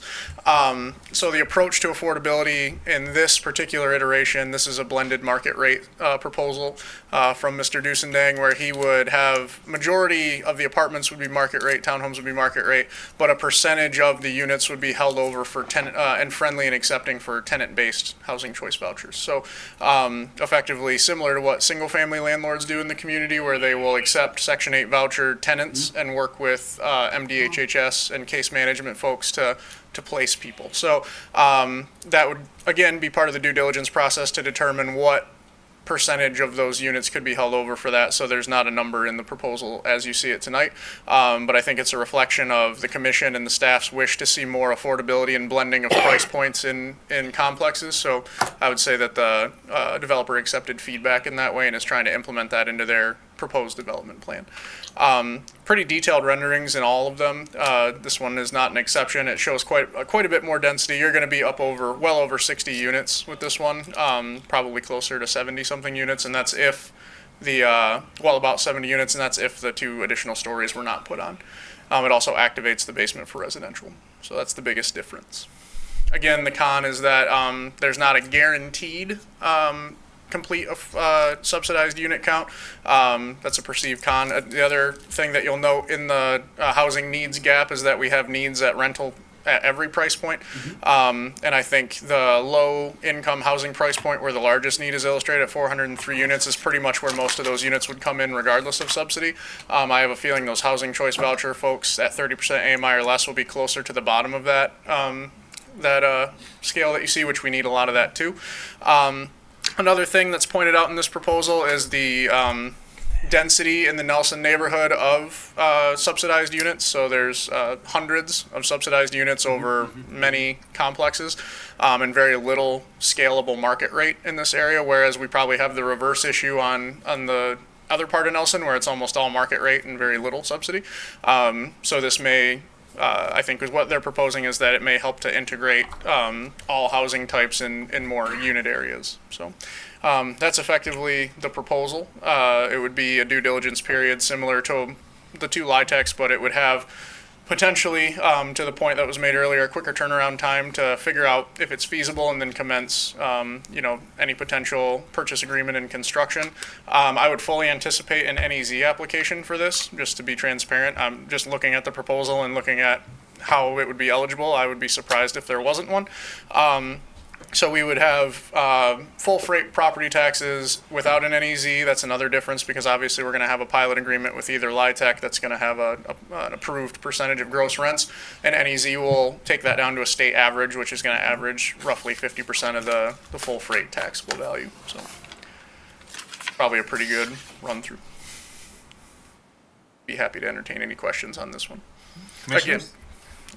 Commissioner Ramsey. Yes, I don't have any questions, but a statement. Director Ekholm, I would like for you to let this final developer know that if they're looking to make a real impact with these numbers on what you're talking about with these occupier incentives, have them reach out to our local housing providers like Community Encompass, like MDHHS and their housing program, to really look at how they set up what those qualifying numbers are and how we look at a percentage to actually do the good work, right? And so that when we look at building a truly mixed space as far as SES, social economic status, pertains to it, that it really can look like that and it doesn't overburden the builder, and doesn't turn the whole thing into subsidized housing or make it one of those places where you put a bunch of poor people, because we don't need that. We need mixed use across the board. And so I think that if you lean into the support systems that are already built into our town, like ingrained in what we do every single day, you'll find your answers there. I think that's good advice. And what I noticed in the feedback during the proposal period is all three proposals and their authors were very good about soliciting feedback. Like, what does the community want to see? What does the staff want to see? What do you think is the biggest need here? And the market rate developer understood that there has been a lot of call for affordability components. Looking at the draft needs assessment, understanding that, and I think has working relationship with that particular housing organization, and so has been very transparent. Like, this will be new for me, but I want to absolutely. I want to give that a shot. Build in those supports. Yep, and then obviously the expertise with the two LIHTC developers lies in affordable units. So, absolutely, but I think it's also super important to highlight that, and then to highlight something that you also just said, that we're looking at building housing at every price point, and while we're not going to nosedive into one spot like we've done before. We need to really, as we build moving forward, everything needs to address multiple levels of this crisis. And so anything that looks like that, I think would have great support, right? Right. And just to put, and we'll go into this in more detail, but to put that number in perspective, that nearly 3,000 housing units needed over the next 5 years, our total housing stock in the city limits is 14,700 housing units. So it effectively represents a 20% increase to the housing stock that could be absorbed over the next 5 years. So that shows how deep of a shortage we have now. I believe that we're seeing displacement in our neighborhoods because of that, absolutely, especially in the single-family rental market. With all three of these proposals, a good release of that pressure point could be for folks that would live in multifamily if it was available to them, instead of having to displace completely from their neighborhood, or in some cases we think the entire municipality. So on that note, in terms of speaking of families, which one, so we know that the current one has the most density even without putting 2 more floors, and then the first one was 49. The next one was 50-some. 51. Help me understand the number of units per unit. So, like, number of rooms per unit. Like, because the first gentleman mentioned higher demand for 2 to 3 units, and that's I'll defer to the housing study on that. But anecdotally, I would believe that very much so, because a good number of the housing developments and the LIHTC ones that we've been doing have been 1 to 2 units. We haven't seen a lot of 3 units come online, and we have families with children, and they're not necessarily going to want to be bunked up in the same room. So can you give me an understanding of that breakdown in terms of number of rooms per units for these different proposals? Certainly, and so I'll preface it by saying I can give you an interpretation of the data that we study that would suggest why things look the way they do. So, huge caveat, because everybody's going to have a different opinion on this. So, first and foremost, I would say that the two LIHTC developers are going to have an easier time putting in bigger units, and it comes down to market rate. And I think Mr. Haffron spoke to the difficulty in making numbers work with market rate. It comes down to cost per square foot or cost per door. Cost per square foot's the way we like to look at things in the development services division. So the bigger units tend to have a lower cost per square foot. So just because they're twice the size with a 3-bedroom versus the 1-bedroom doesn't mean you're getting twice the rent. So 1-bedrooms tend to be an efficiency model where you can still put it in at a price point that households can afford, that can fit in there, like whether it's a married couple or a single person or an unmarried couple. And they are a big part of the market when it comes to market rate. You tend to see more larger units in subsidized units because that's not the only part of their equation, because they have the tax credits to fall back on. And so what you'll notice over time as we see more and more LIHTCs is, like, you look at the last 3 that we did, they're all between like 53 and 70 something units, usually in the 50s, and that's because that's the way the tax credits kind of game out as to the most profitability on subsidy to kind of offset that. So with these, you're going to see more 2s and 3s in the apartment side of things on the LIHTC side. But the caveat to that is that the market rate one has more townhomes, well, at least as many townhomes, which adds some of that housing diversity by type. They did the most with the existing building, mostly because they filled in the basement with an additional 12 units. And then most of their units are 1-bedroom. A lot of single market studies that I've been seeing on the market rate side are showing heavy demand for 1-bedrooms because people are looking to live in smaller spaces that are also affordable. And so if you look at a lot of the stuff going in on the market rate side, it has a heavy proponent to 1-bedrooms because it does 2 things. It's easily leasable because it's the market study showing that people want it, and it provides a maximum rent per square foot to help subsidize construction costs or justify construction costs. I think that answered your question. Like, if there's any follow-up. Thank you, Director Eric. Sure. Commissioners, any additional questions with regard to this third proposal by West Urban Properties? And then Mr. Dusendang is also here. Yep. Mr. Dusendang, you care to come up to the podium? Is there anything that you wish to add or emphasize on your proposal? Just a couple small items. Good evening, everybody. In my proposal, I was trying to hit, if you notice, inclusivity all across the board. I've been here developing, coming on 5 years now. Then I'm just shy of 200 units, single-family homes, Terrace Point Landing, Meridian Shores now, and all the infills. And the market rate is still strong. I've got 46 units and every one of them market rate and every one of them are rented. And we have from 60% AMI all the way above 120. So the thought of saying that we can't get market rate, it's already happening. But what we don't have is more Section 8 vouchers that I see. Judging by the, in your study, we tried to hit, out of the 5 rentals, we hit 4 of them. You get your very low income, which is up to $895 or $94. That is Section 8. $895 for a 1-bedroom, or $795 actually is a 1-bedroom. So we've accomplished that. Then you've got your low income, which jumps up to $1,430. So we have 2 bedrooms for that. Nicer runs higher. If we can go higher up and do 2 bedrooms with the glass on the 2 extra floors, we can go up now to your moderate income all the way up to your high income. So we've covered all the levels of the rent issues, and that is with a total of 1,611 units based on your study. We've covered 4 out of the 5 categories. I can't go all the way down to the low income rentals, which is 536. Maybe, possibly, we could do that with a studio apartment.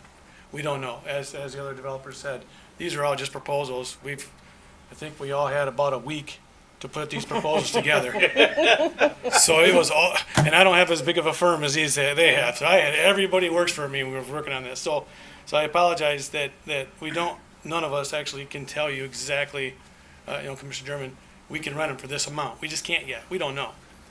It's all a proposal, but the goal here is if we're looking at 1,611 shy, I can't hit 385 of them unless the studio does. I also wanted to go to the one below. We've been talking about rents. We've got lots of rentals here, but we also need for sales. So that's why I did the townhomes. We can do 3 levels with a parking garage underneath, or we can do 2 levels, and I can hit that 3-bedroom, 2-bathroom, 2.5 bathroom with a garage like I did over at Midtown Square 2, or I can do it like I did Western Place. Now we've hit the in the terms of the for sale, the very low income for the 119, probably can't get down that low for a 3-bedroom unit, but I can sell them for the 286, which is the high income upscale for rents or for families that actually don't want to rent, but they want to be close to downtown and they want to own their property. So that's why we have just another 22 or 23, I think it was, total townhomes that wrap around too. So we've hit the for sale, we've hit the rent, we've hit the low income, we hit the middle income, the high income. We've hit all of it to take a dent out of the need of all the different housing. Now I can't rent them as low as Light Tech can because I'm not a Light Tech company. But I can get down to Section 8 vouchers, and to get there, that's going to be required of 1-bedroom units and possibly some nice studio units to get that low. But then I can go up to the 2-bedroom and higher. So the market rate, we've already got it. It is working. I'm proving that already. My company, I didn't give you a big, long proposal of all the stuff we've done, and you guys all know me pretty well. And but we do own our own construction companies. We construct everything ourselves from a commercial. We do it from the commercial to the residential to my development company. We do everything in-house, even the real estate. We're brokers who do that in-house as well. Property management, same thing. We do all of our own property management. We have our own property management team. We don't sublease anything out to anybody else. And everybody has my number. They call me the owner of the company. Even if I'm on vacation, I still answer the phone call if there's a problem. Thank God I haven't had any. We're doing pretty good. The whole idea here is to hit the all-inclusivity. That was my goal. So in my proposal, as you see, we did exactly that. And as far as the production or project goes, the next 90 days, if we're awarded, just as well as the other 2 developers are awarded, it's going to be tough to get numbers back that quickly. And then you got to remember, we got to honor those numbers. And most people don't honor their numbers more than 2 weeks at a time, and we're talking 3 months at a time, before we can even get our due diligence back together. So the project turned out very well, in my opinion, as far as our designs. All I can say is I hope, and if you look at the bottom of our pictures, they even say in there, as long as we can make this happen and it's affordable, that's what we want to build. But it might require more 2-bedrooms. It might require more studios. We're open to whatever it's going to take to get it to where we need to start bringing this number and this gap back down. As you all know, that's been my goal since day one. When I did the very first big project downtown, I backed out of the operating agreement for the block next to High Point Flats because I seen there was a problem. We had to start closing this gap, and that's what I've dedicated my entire company and the last 4.5 years of our lives to help close this gap in Muskegon. We don't build anywhere else. We've given up all of our other work. Everything we do, every permit we pulled in the last 4 years have been right here in Muskegon. So that is our goal, is inclusivity. If anybody has any additional questions on the construction or any of if anybody doesn't realize what our goals really are, I'd love to answer them here. Thank you, Mr. Dusending. Commissioners, any questions? Did I hear you say that the townhomes would be for sale? Yes. Okay. Yes, can't sell the apartments, but just like I did on my other ones down on Western and also the ones that I'm doing on Dowd right now, I put permanent parcel numbers on each individual address so that I can sell them or I can rent them.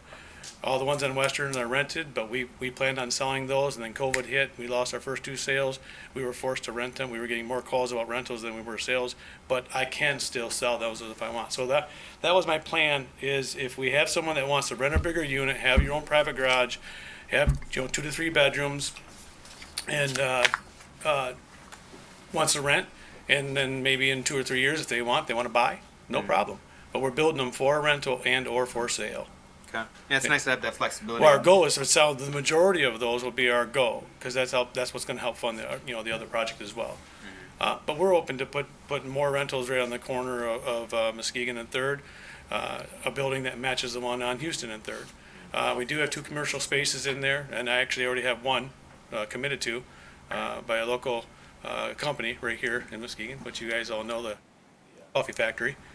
Sarah has already called, and we've already talked, and she says, if you do this, she says, I will definitely open up another coffee shop over there for you. Nice. So that's the commercial space that you envision programming at Third and Houston. Or Correct. are you also going to have a commercial space at Third or at Muskegon and Third? Yeah, on that corner unit, that's our goal, is to be able to put another commercial space on the first level right there of Muskegon and Third as well. So we have 2 commercial spaces on the corners, and because it's really hard to put a good livable space in the corner like that. It's just chopped at 45 degrees. So it's really tough to get a good livable space there. So if we can do some type of a commercial space, coffee place was a great idea, and she said that she'd love to open up an additional place over there, not move over there. Well, I won't say we. I love the coffee factory. I think we all do. Yes. All right, yeah, and I'm intrigued by the prospect of putting an additional couple floors there, expanding it. Like the townhouses, like the commercial spaces, help to activate it. Why can't you? So in here, you say you're going to explore providing the vouchers and the subsidized housing. Why explore? Why can't you give a sense of commitment, whether number of units or percentage, or why can't you give anything more concrete to us than exploring? It all comes down to construction costs. If we can get the construction cost to come in, the standard is a 1%. So if we get a studio unit and we can rent it at a voucher of the $795 for a 1-bedroom, let's just say, not even studio, no, just a regular 1-bedroom. If we can get that number down, the rule of thumb is 1%. So if we can get it down to $80,000 per key for that unit, we can rent it for $800. But it can't go any lower than the 1%. So we just don't know construction costs yet. It could cost us $100,000 for 1-bedroom. Then I got to be at $1,000. Otherwise, banks won't even look at it or touch it, and we do most of our own financing in house. But on a project this size, we're probably going to have to bring in some other financing as well, which I've already have a lot of credits. I just haven't used them. Okay.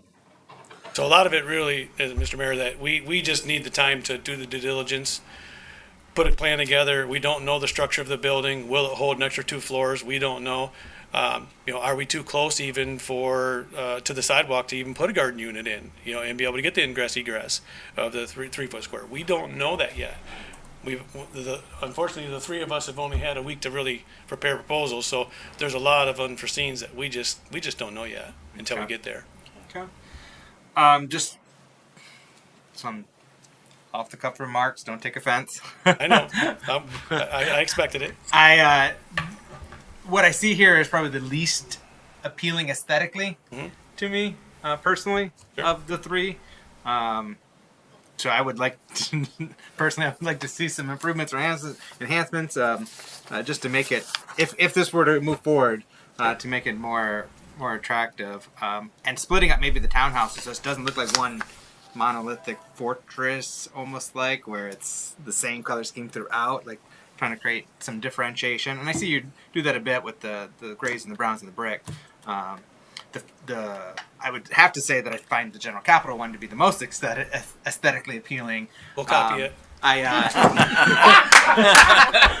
He wasn't looking. He wasn't paying attention. I do like the it works. I do like the what are those? The townhomes in the spire, or the breakouts in the spires. Those look nice. And I like the historical nod of the corner building. It looks. Sure. Yeah, I do like that. I certainly would welcome more color, but I do like the historic nod and being a reflection of what it was historically. I don't know. I mean, these are all great proposals. Yeah. And before I go on, it sounds like city manager wants to interject. I was just going to say, we're not making a decision tonight. This will be for tomorrow night. So Gives us so much more time. Oh Yeah. yeah, Yeah. Well, I thought Oh, you yeah, guys were so okay. much more time. Well, no, Yeah. I do appreciate that clarity because I Yeah. thought you were asking No. for us to give direction tonight so that you can update the Well- agenda tomorrow to reflect what our consensus is tonight. But you're No. saying no, we can sleep on this. Yeah, my hope is for a decision tomorrow. Okay. But I wanted to get any questions answered, have the developers here. I believe they all plan to be here tomorrow as well, so that you guys could ask questions this evening, kind of think on it, talk to the community and your constituents and determine which way you think is the best, and then give a nod to staff as to which direction you'd like to see us bring back a development agreement from. Okay. Thank you, Commissioner Ramsey. Yes, thank you, Mr. Mayor. Jake, no, I don't have anything for Mr. Dusendig. I have a comment and question for Jake. Jake, are any of the companies that were here today, were any of them first alternates? In the previous? Uh-huh. No, none of them submitted. And so with our previous one, we submitted it to a construction publication. We had MLive run a short on it, and then we put it on our social media pages and our website, and we got one reply. And I don't know, and I believe none of these three, I believe one was kind of told that it was moving in a different direction, and then the other two didn't see it. So I think that shows a good opportunity for us to take a look at how we're putting out development-specific RFPs. We have no trouble getting bidders on infrastructure-related stuff because those folks are used to going looking for it. This kind of stuff, I think we have to, and I think I'm happy we have our community engagement team in place now because they're going to help us kind of get the stuff on the street a little bit better. I think that this is an awesome opportunity, Jake, and I want to congratulate you and city staff. Typically, some of the feedback from our neighbors is that we take whatever is being offered us like it's the only option we have, and I think it's amazing and should not be lost on all of us sitting at this desk that we have 3 different contractors that are here tonight saying that they want to work with the city. And that's from the work of you and your staff. So thank you so much for that. We are very lucky to have people that want to who want to be a part of our community and watch it continue to grow. So this is a terrible problem to have in the best way. Thank you. And we will take that. Yeah, I would echo that, and I want to make a point. It was brought to the attention, and I put it in the item. So we gave a pretty brief window, and it's primarily because we want to see something move forward relatively quickly before we get into heavy construction season. Some of that I guess I would say it humbly, we're kind of a victim of our own success as a community, and we just have a lot of active projects right now. We have the 2 RAP recipients. We have some other plans submitted LIHTCs. We have single-family infill.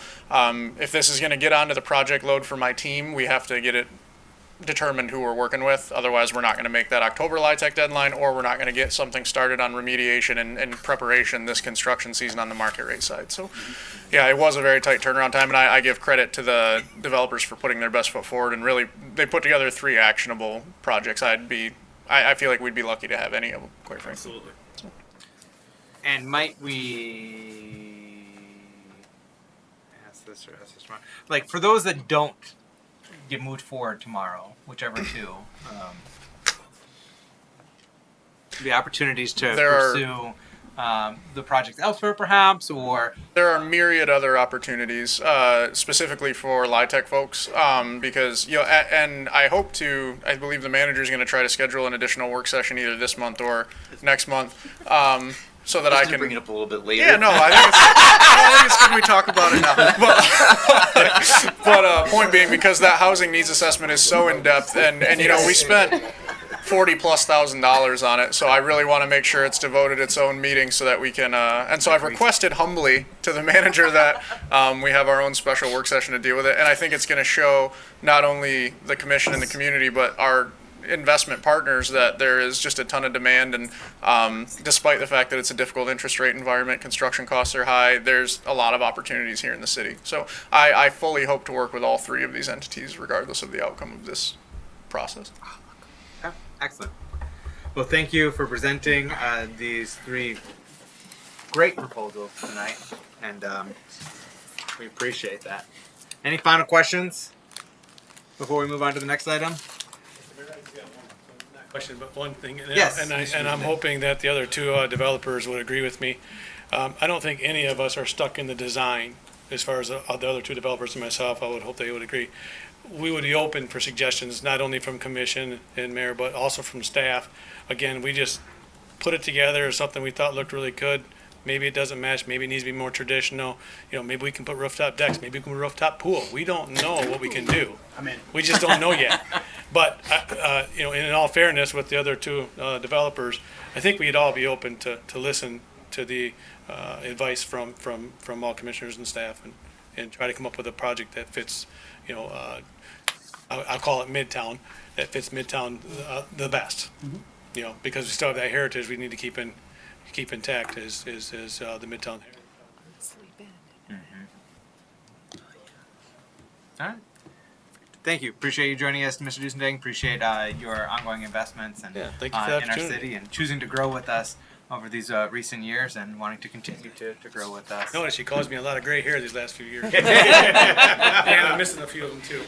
And it's exciting to have Spire wishing to come into our community and grow with our community as well. And it's thrilling to have General Capital wanting to continue to build on your successes that you've had here in Muskegon, and we certainly welcome that at the same time. So thank you to all of our developers with their proposals and their interest. And one final note, if I may. So you'll note the motion tomorrow gives an option. And so if there's any recrafting that you would request, it was effectively because we're not giving a staff recommendation because of the quality of the proposals. So I just wanted to point that out to folks. And if there's a change that needs to be made, then let us know and we'll submit something. Okay, that will be our last item on tomorrow's agenda under new business. Which tomorrow's agenda got a little smaller, by the way. I'll take it in a minute. Okay. Thank you again, Director Ekholm. Moving on, we have a water rate analysis presentation from our DPW Director, Dan Vanderhyde. Welcome back, sir. So as Director Vanderhyde gets set up, I just kind of want to preface the discussion on the water rate. So as you'll recall from the audit presentation earlier this year, the auditor did note that the water fund was operating in the red, essentially borrowing funds from other areas of the city. So what Director Vanderhyde has done in consultation with myself and Deputy Manager Mike Sell and some others has put together this presentation to kind of give you a lay of the land of where things are with water rates, and then what some possible options would be to move forward. Again, like the other items tonight, this is a work session, so we're not asking for any decisions tonight, but maybe some feedback on what some of the possible options are to move forward. But Dan's got the information, and we'll go forward from there. Thank you. All right, so as the manager mentioned, we are in the midst of examining the water rates. There's been, over the past few years, a lot of attention paid to the sewer rate because of the issues we experienced with the high water and the amount of sewage that was being sent to the county. This process came out of a desire to do a more holistic look at the rates, and I'll just get in here because I'm stealing some of my own thunder. Just a brief look at what we're going to do. Like I mentioned, I want to just go through a little bit of background. I'll try to be brief because I know we're getting pretty late. Talk through the methodology that we went through, again, trying to, out of a desire to take a more holistic look at things. Talk a little bit more specifically about what we're thinking or what we believe will help get us out of the situation, and then kind of hear your feedback on what we're presenting and talk about some next steps. So as way of background, our current rates, we are at $2.06 per unit on the water side. We talk about a commodity rate. That's the rate that our customers pay for the actual water itself, or to discharge their sewer. It's basically the rate they pay per amount of liquid, right? We measure it in units, and that's sort of industry slang. There are a couple different ways to measure a unit. We specifically measure it as 100 cubic feet of water, which is 748 gallons. Okay. I cannot explain why that is how it is measured, but that is how it is measured. Sewer commodity rate is at $5.22 per unit. In that specific case, it's set as a multiplier of what we pay to the county to dispose of that wastewater. And a note that our commercial and industrial customers are charged at 125% of that. We also have a sewer administration charge of $3 per month, and we have a also on the water bill, although not quite related, we have the sanitation fee of $3.50 per month that supplements the millage, and then we have a lead service line fee of $5 per month. That was instituted, as you know, to help us meet some requirements that Eagle has placed on us regarding service line replacement schedules and such. Ottawa County very nicely and conveniently puts together a survey of their communities every year. So I've taken some information from that. Grand Haven and Holland are, though, not necessarily the most direct comparisons to our community. They are the two on that survey that I have access to that are the most similar in terms of customer size and treatment methods and so forth. And you can see their charges there. They are, in general, quite a bit higher than our charges. Can you help me understand the Holland specifically? Sure. Because they're talking about like $11.99 per month for water, but $2.33 per unit. And that per unit's much less in Grand Haven, but the per month is much higher, double. And then same thing with sewer rates. It has a lower per unit rate than either us or Grand Haven, but has a substantially higher per month fee. Can you help me decipher that? In short, no. I can open up the spreadsheet that it's actually Ottawa County Road Commission of all organizations that puts the information together. What I did is I combined their monthly charges and their commodity charges into two different, two numbers in each community.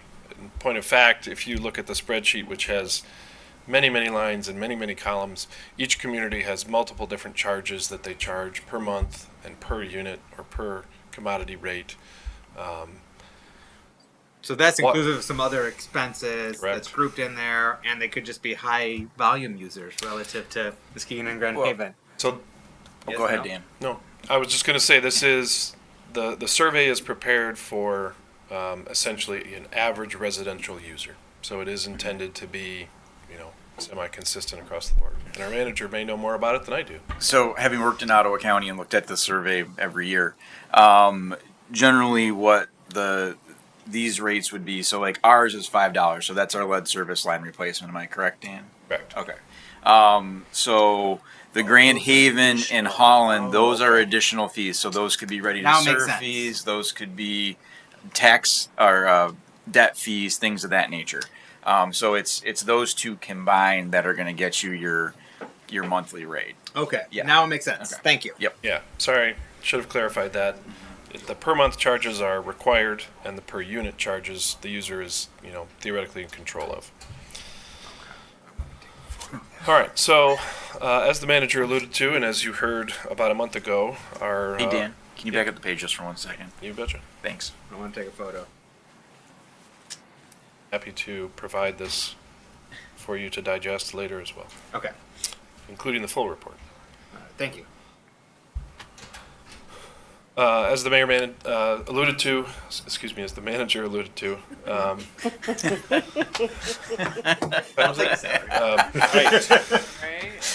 the water fund has had a bad couple years. It was at the end of June 30, 2022, a little over $1 million in the hole to other funds at the city. The sewer fund, on the other hand, as a silver lining to the cloud that is the high rate, has a relatively healthy balance, at least relative to the water fund, of approaching $3 million cash on hand. The water fund is forecasted to go another approximately $1 million in the hole by the time we get to the end of fiscal 23. And that will almost certainly put us into one of those things that Director Grant loves, a deficit elimination plan requirement by the state.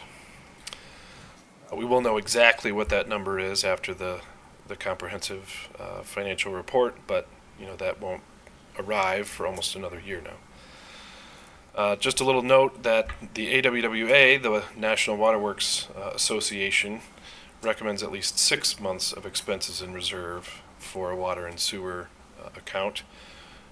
Each of our accounts spends about the same of $9 million per year, which would suggest we ought to have at least $4.5 million in each account. So we are approaching that in the sewer, but obviously have a long way to go in the water fund.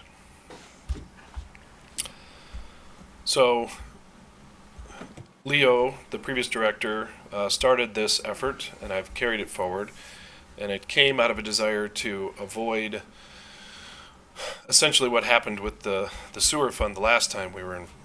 He was in front of you, which was we raised the rate. It didn't raise as much revenue as we thought it would, so we need to raise it even more than we thought we needed to. And then coming back to you later, that didn't work either, so we need even more money, right?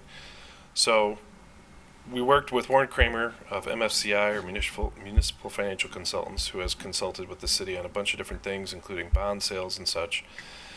And he helped us develop a spreadsheet method, essentially, a very complicated spreadsheet that takes into account the historic revenue that the funds have received, the expenses based on a detailed capital plan that we prepare, including anticipated bond sales, capital that's used essentially as cash on hand or pay-go capital, and other expenses, including depreciation and other things, puts all of that together and looks out 5 years ahead and says, how much revenue do we need to have or raise in order to cover our anticipated expenses in each of the future 5 years? What we expect and what we believe it will do is allow us to make rate adjustments that look forward instead of rate adjustments that look backward, and basically allow us to say, well, we have these projects coming up or these expenses coming up, or we see the water fund decreasing or the sewer fund increasing, and we'd like to take that into account as a part of our rate adjustments, as opposed to looking exclusively at a point in time, right? So, as I mentioned, there are a ton of complicated spreadsheets that go into that, and I'd be happy to send all those spreadsheets to any of you that would like to review them. I'd happy to dig into them and talk you through everything that Warren has helped me learn and talked me through. And I've even got them here tonight if anybody really wants to dive in. But in any case, we have presented this information to Attorney Schreier. He has given a somewhat preliminary email or opinion on it. However, he essentially abstained from providing us a full opinion because he represents some of our customer communities who would be affected by rate decisions that we might, recommend or you might make. So what I'm going to talk about here is one of these rate options, I suppose, that we'd like to propose. We need to get another attorney on board and have them vet this process. It's an established process. It's used in our neighboring communities or some of our neighboring communities. So we're not concerned that it won't be vettable, but at the same time, we want to make sure we would go about it in the right way. So just full disclosure. So essentially there's two different system expense categories out there, right? We've got operational expenses, which is just the people, the things, the equipment that we do and use every day. Then we have our capital expenses. Repairs to the system, essentially that's what they are, repairs to the system. Within those capital expenses, we have smaller expenses, things like pump repairs, replacement of a valve, replacement of a metering station, or something that we can typically afford to pay for out of cash. We also have large debt-funded projects. We just started today the reconstruction of Sanford Street. That is funded by the sale of debt or bonds through the state revolving funds, both the drinking water and sanitary sewer side. Those operational expenses and the smaller capital projects are relatively stable, right? We can predict that inflation is increasing, therefore the commodity rate that we charge to cover those expenses is likely to increase at the same or a similar rate, right? Those debt-funded projects or the large capital projects are much harder to forecast in that same way. They happen sporadically. They are difficult to forecast at least more than a few years out, and those therefore are harder to pay with rates.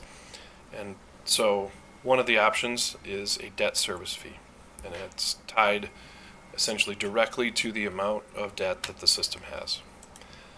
So as you sell additional bonds or as you take on additional debt in the system due to capital projects, that debt is transferred directly into the rates via this debt service fee.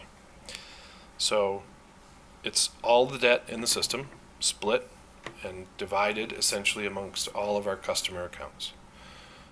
In this case, what we've proposed is that those accounts would be distributed or graded on a curve, so to speak, based on meter size, which is a way to make sure that our commercial and industrial customers pay their quote-unquote fair share or their larger share than a residential customer will. A couple things that we really appreciate about this method is that as those bonds are paid off, the fee goes down. As a particular bond is paid off, that debt drops off of the system and therefore it drops off of the fee. And it avoids, taking rate increases, which are, say we were to sell a large bond in a particular year and needed to increase the rates to cover it. We have increased those rates in order to cover what is essentially a one-time expense, right? Sure, it's distributed over the course of 20 years or whatever it may be, but in effect, it's a single capital repair to the system. And we've increased the rates in a quote-unquote permanent fashion in order to cover that single system expense.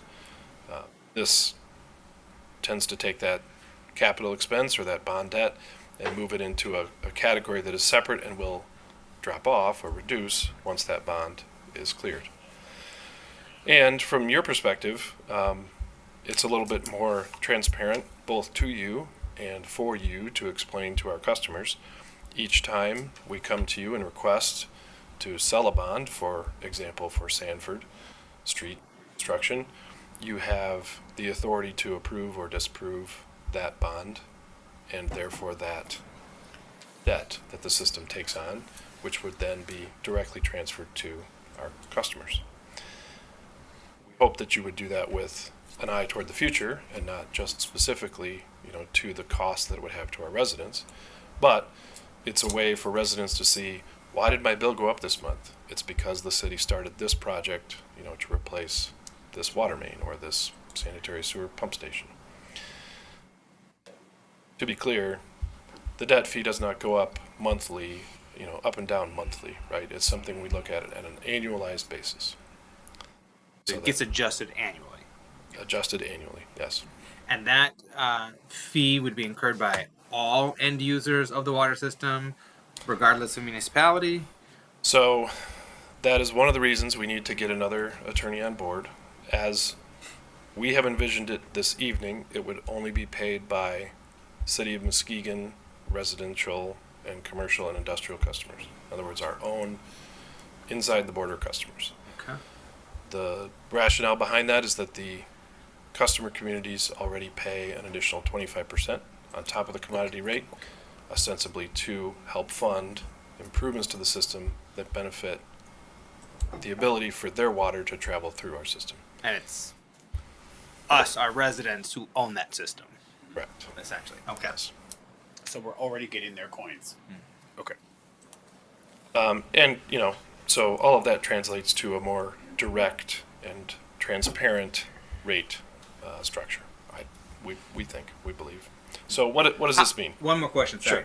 On the question of debt, because we, as you mentioned already, we borrow money through the state revolving loan funds. So we take on that debt. A good amount of it ultimately is forgiven at some point in the future. So how does that factor into the debt service fees? The debt service fee going to be predicated on that portion being forgiven, or we're going to raise the fee, to the full extent to cover the financing for that, and then the fee doesn't go down until that debt is forgiven then.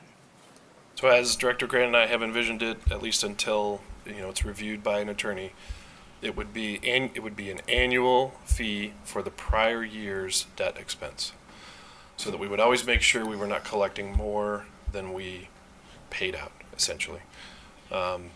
That also helps with your concern, because when we go through, in particular, the revolving fund loan process, where we might have a portion forgiven, that forgiveness is calculated, if not in the year that we begin the project and sell the bond or incur the debt, typically within at least a year, no more than a year from that point. The final paperwork is drawn up and executed. And so it would allow us to have a good handle on that. We also, as we draw on those bonds, we only pay debt on what we have drawn. So our bond payments in the first year are significantly lower than the ultimate or long-term bond payment on that bond, right? So, for example, we may sell a bond that has a $200,000 annual payment. Our first year's payment is probably something like $80,000. The next year is probably something like $160,000, and then from the third year or so on out, we pay the full amount per year. So that looking backward, annualized calculation lets us know exactly what that bond payment was in year one before we go and charge our customers for it. Okay, thank you. Mm-hmm. So this is where we get into kind of the options, or in particular, in this case, an option that we're presenting to you that is based on that debt service fee model. So on the water side, we would propose to implement the debt service fee, which we can already calculate because we have bond schedules and so forth, that we expect it will be $4.10 per month for a residential account in fiscal year 24, which would be for bond debt that we paid in fiscal 23.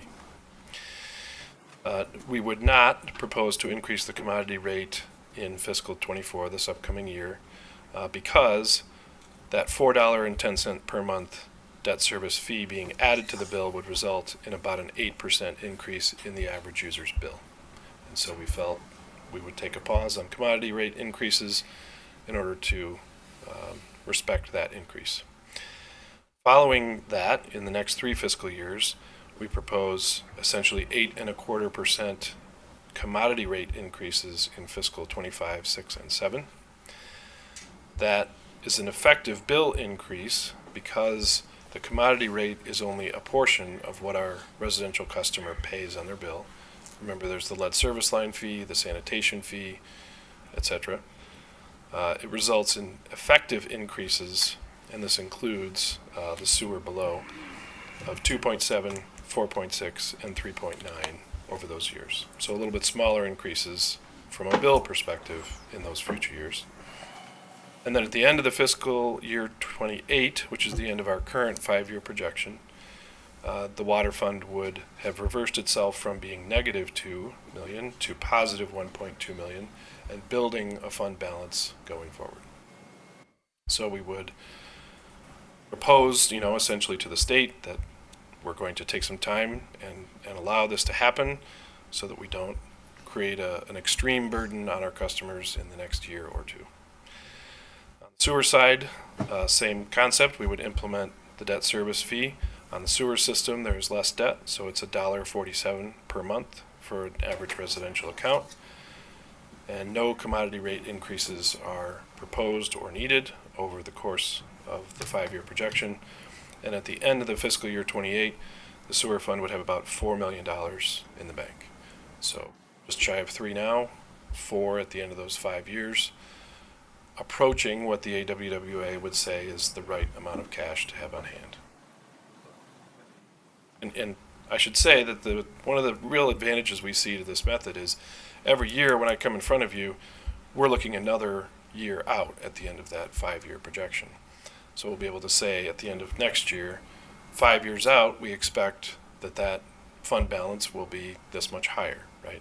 And we can adjust the proposed rates in order to look ahead, know where we're headed, make the rate increases or perhaps even decreases that will result in the right fund balances and the right rate structures in the future, not just this year or next year. So what does this look like, to an average person? Again, I think this is really kind of the easiest way to understand it. It shows that's a combined debt fee for the water and sewer systems in each of the fiscal years going forward. The rate increase on... And just to be clear there, Yeah. that's not the debt fee increase each year. That's just what the debt That fee is rate just the is fee, for that what year. it is for that Okay. particular year. Yep. And actually, you'll see that from fiscal year 27 to 28, it goes down because a certain bond project falls off that is, has a big impact. The rate increases shown in the middle of that top chart there are the increase we propose each year. Again, in the previous slide, I averaged it to 8.25% per year. You'll see in fiscal 28, there's no increase needed to cover our expenses that year, and the fund balance is increasing. Therefore, we did not propose in fiscal 28 another increase. And then you've got the 5-year total in that last column. So over the course of 5 years, we're proposing an in aggregate commodity rate increase of about 27%. Really, though, the average user is going to see the increase on their bill. What does my bill do each month? And that's what that bottom line of the top chart is. Their bill will go up 8% the first year, 2.7, 4.6, 3.9, actually down 1.6 for over the course of those 5 years, about an 18.5% increase. One thing that's worth noting, I mentioned that the debt service fee would not be passed on to our wholesale communities. However, the rate increases, at least as this option envisions it, would be. And you can see that they benefit in that first year from our decision not to increase the rate, but in future years they carry that commodity rate increase forward, just as our customers do. Because their bill is different than a residential bill, the bill that our customer communities pay is pretty much exclusively based on the amount of water that they use. They don't benefit from that reduction when you look at how does my bill change. The rate and the bill are essentially the same thing. So their 5-year total increase is the same as the rate increase rather than that little bit of bill increase adjustment that our residential customers would see. So that is a ton of information, and so there's some additional steps.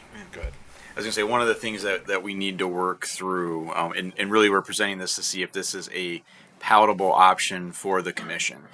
Because in the past, we've always just looked at the rates. And, we had this discussion about, how do other communities handle this? And when you look at some of our neighbors, they have this debt service fee on their bills. So as Director Vanderhyde was pointing out, as those fall off, you don't have to go and adjust the rate, it just falls off. But one of the things that we need to work through, if this is an option that you guys would like us to work through, is how does this impact our contract with our wholesale communities? Because in our current agreement, if we were to implement, say, a ready-to-serve fee, that would open up the contract. This is a different fee that's directly connected to the debt on the system, but that's what we would need that additional legal opinion for.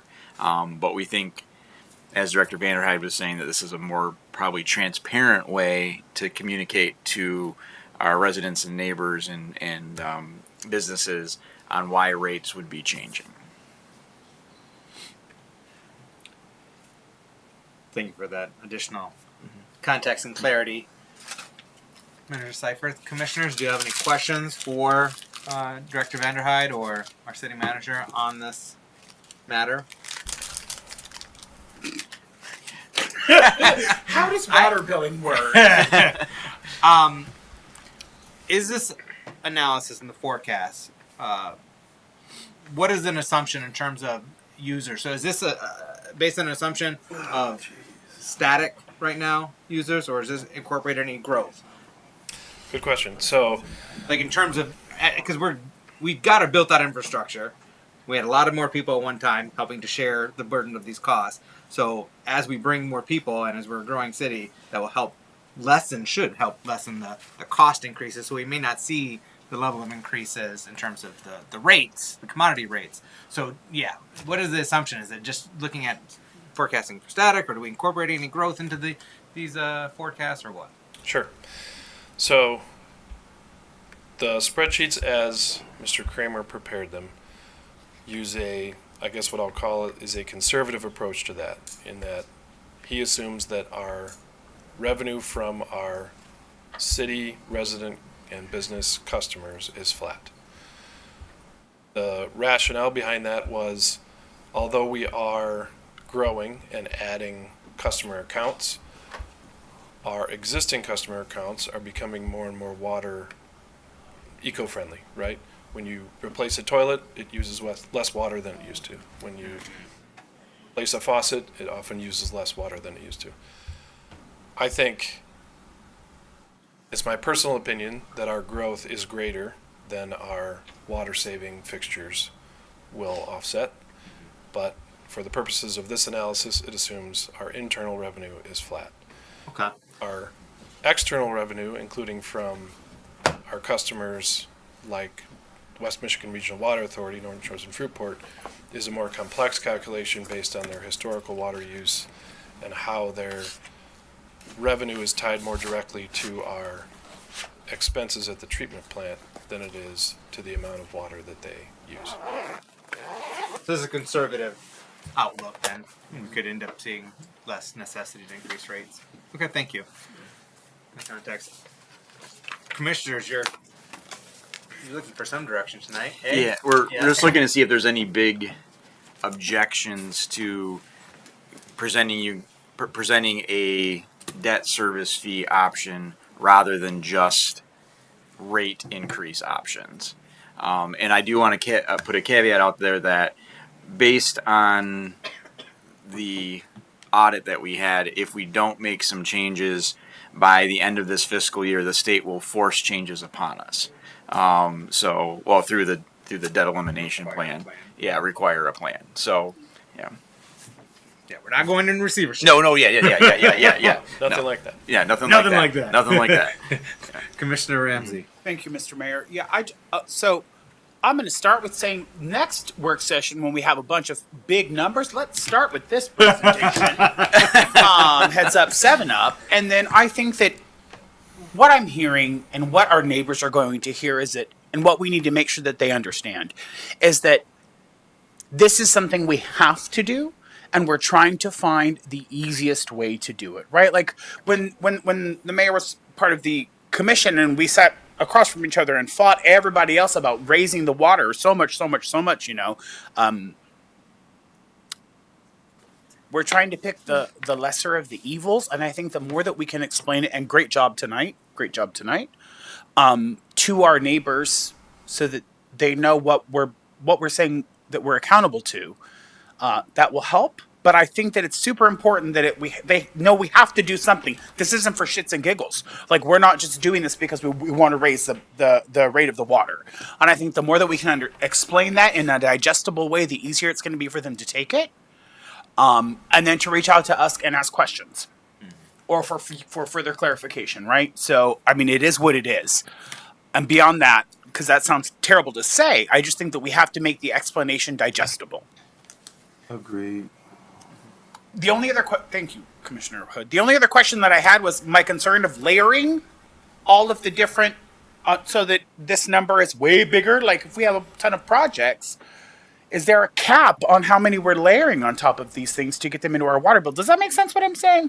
Like, because they keep on saying by project. Well, we don't need 15 projects at once. Calm down. Well, I don't think we can do that from a capacity standpoint. But this would also, when we look at those projects, we would be able to come in and say this would add this amount to the bill. So on if we were to do a debt fee on the bill, it would be one fee. It wouldn't be per project. It would be one fee on there. But we would be able to communicate that out on these are the projects that this fee is built upon. And so then that will just be the one thing on there. So And it'll be a separate line on the bill. So then something that staff is going to have to be very cognizant of is now the prioritization of these projects coming forward, they're going to add to that bill and who and how they affect, right? Because stuff that's super important, like infrastructure, in-ground, pipes breaking and stuff like that's got to be prioritized. And unfortunately, that's not going to make everybody happy in all neighborhoods, but it has to be fair, consistent, and across the board. And that's one of the things that staff has been working on, and particularly Deputy Manager Mike Sell on the capital improvement plan, looking out 5 years so that we can look at those things. Commissioner Hood. So that additional fee Yep. would be set and it'll go throughout the year. Yes, sir. Okay. Yeah.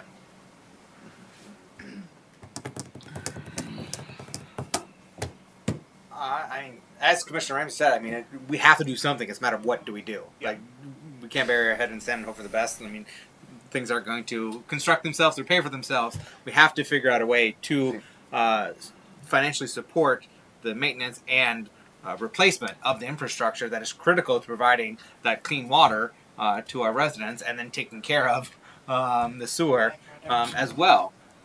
And doing that as efficiently and effectively as possible. So it's just a matter of how do we do it? Do we do the debt fee service, or do we just continue to increase rates? And I'm intrigued by this. This model, I think it adds a level of clarity to the end users when they see that debt fee, they realize that's for the pipes in the ground that we have to repair and replace periodically. I like that we're not increasing the sewer or commodity rate here. That's staying static for several years after we had a significant increase in recent years. So I really appreciate that staying static to help average out our sizable increases in recent years. So I'm inclined to support this model going forward. Commissioner Hood. Yeah, I'm inclined to support it also with the explanation. What Commissioner Ramsey said, I feel is like a big thing. If people know what it's for, I think that makes it a lot easier to go ahead and pay. But when it's just added on to the bill and it's just like, what the heck's going on? That presents a problem. Yeah. So Communicate very clearly. definitely. And part of that communication is not a victimization or a criminalization or a further marginalization of some of our more needy, infrastructure built needy communities. Like, those need to be prioritized, and it's not because they're poor people who live over here and they've got to have the water money. Like, that's not what it is. Like, it's about the edification of our infrastructure for these services, right? And they start with the most needy places first. Needy, like pipes needy, not people needy. And we've got to be able to do a better job than I am right now of sharing that narrative, right? Because otherwise it's going to be a bunch of people who have talking about the people that have nots. And, we got to pay for their water. That's not the gig. No, it's all an integrated. Sorry, Right, can I respond? but- yeah. Sorry. But these are, Jonathan, and I know that it sounds crazy, but these are conversations that happen. I get that, and I think the easiest response to that is that our water system, our sewer system, it's an integrated system, and it's all integral to each other, and so repairs or refurbishment in one section benefits the whole, and we do look at those things objectively, layered with the water, the sewer, the storm sewer, and the road, to determine which projects are the most beneficial going forward as a whole. Right, and what makes sense when it makes sense, like if we're tearing up a road and we know we're gonna have to do the thing, then do it. Yes. And if that happens to be in Bluffton, that has to be a part of what you bring to us. Why we're doing it in Bluffton. If Commissioner Ramsey, it's because we're doing all these other things at the same time, it makes sense. Yep. But it also, when there's a pipe in Bluffton that needs to be replaced versus a pipe in Jackson Hill that needs to be replaced, I want to know when that pipe was replaced the last time and why we're prioritizing the one in Bluffton over the one over here in one of these other populations that happens to be full of people of color. Because I won't have that either. I think that's going to be reflected in the staff's already been working diligently on a capital management plan. Absolutely. And asset plan. So I But think our that'll neighbors, be. it has to be digestible to our neighbors. Oh, certainly. Yes. And I think that they'll have the rationale and explanation as to how we will schedule out those infrastructure build-outs and those capital projects. And then we as the commission need to take that responsibility on communicating to our neighbors why staff and the professionals we've hired have developed that plan in concert with us and the community. So. All right, is there sufficient support? I mean, Commissioner Ramsey, Commissioner Hood have supported moving forward with this model. Commissioner St. Clair supports moving forward with Commissioner Emery's thumbs up. Commissioner Gorman's nodding her head. Vice Mayor German, do you have anything to add or ask on this? Well, of course, I don't like raising rates. I'm gonna tell you just like that. We've been down this road before years ago where we had to raise the rates, and now we're back here. And, I guess the best approach is to, make the community aware what the need is. And if they want to have, these type of services and, to upgrade infrastructure or whatever, do it in a way that's, I would say, kind of feasible for everybody. But at the same time, we know that some communities have a little bit more disinvestment in those communities, and we see that, and we have to do better, I think, when we start to look at how we want to improve and develop certain areas. So when we talk about raising rates, they would be more open and receptive to it because you've invested in the community here, you paved the streets, I put sewer lines in, water lines. I could have agree with raising the rates. It's more justifiable. But when you don't see that, and it makes it difficult to understand and accept it because they feel that, we're being marginalized, this community over here.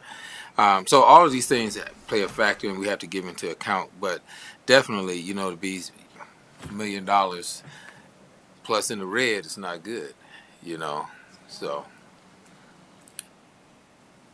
We're going to have to do something, Absolutely. And action is not an option. Yeah. Thank you, Vice Mayor German. Yeah. All right. Do you have anything else, Director Vanderhyde? Got the promotion. That you wish to share with us or otherwise ask of us? Not at this time. All right. Thank you, Director Vanderhyde. And thank you, Director Grant, for working on that as well. It's a lot of numbers. That's Commissioner Ramsey. You guys got the condensed version of the numbers. All right. So commissioners, don't go anywhere. We're going to go into public comment, and we're going to adjourn, and then we have a community relations committee meeting right after this. Can we postpone the community relations committee tomorrow? Kyle came in for that one, our so director's here. Yeah. It shouldn't be. I can do it tomorrow. All night, Carl. We'll talk about it when we get to it. Let's do public comment first. And first up, we have Perry Denny. Hey, you're still here with us. Welcome, Mr. Denny, member of our Citizens District Council, and joining us by way of Marshfield as well as Jackson Hill and your manner about town and Marquette. I try my best to serve the city as much as I can. Okay. So welcome. You have up to 3 minutes to provide your remarks, sir. Okay. Well, thank you, Mayor Johnson, and also the City Council for allowing me to speak tonight. Our board for the Citizens District Council meets on a regular basis, and of course here we just recently had a meeting last week, and we were reviewing the budget and putting our input. That's basically what our purpose is to help come with answers to serve the community at large. And the subject came up again, and of course, me being the chair, is for me to speak on this subject of the bond that is for building the fire department downtown building. That has been put into the budget for several years now. I don't know all the particulars, how much is owed on the bond. I think it's a little bit short of $250,000 is what it is on an annual basis.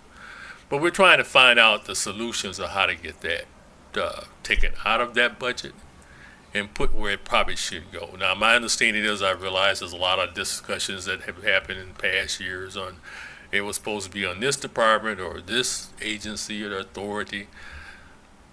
It is for the fire station. I think it's everybody's concern. So yeah, I'm just asking if somehow we can look at this issue and address it in an appropriate way. I think now we have we got some directors and a city manager and all in place. We got a police captain in place with public safety. And we got the people, yourselves, that can come up with the answers. And I think we can do it in a very understandable way where everybody's happy. So. Indeed. Okay. Thank you, Mr. Denny. We appreciate you joining us tonight. You're welcome. And speaking on that matter. Merits further evaluation. Yeah. Thank you. All right. Thank you much. Next up, we have Jamie Cross joining us from the Nelson neighborhood. I think they need like diehard pins, both of them. I'm usually on the couch by this time of night, so.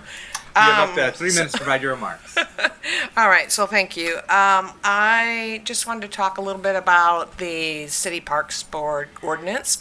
Had the opportunity yesterday to meet with the mayor and Commissioner St. Clair and Emery at his open office hours, and I appreciate those opportunities also.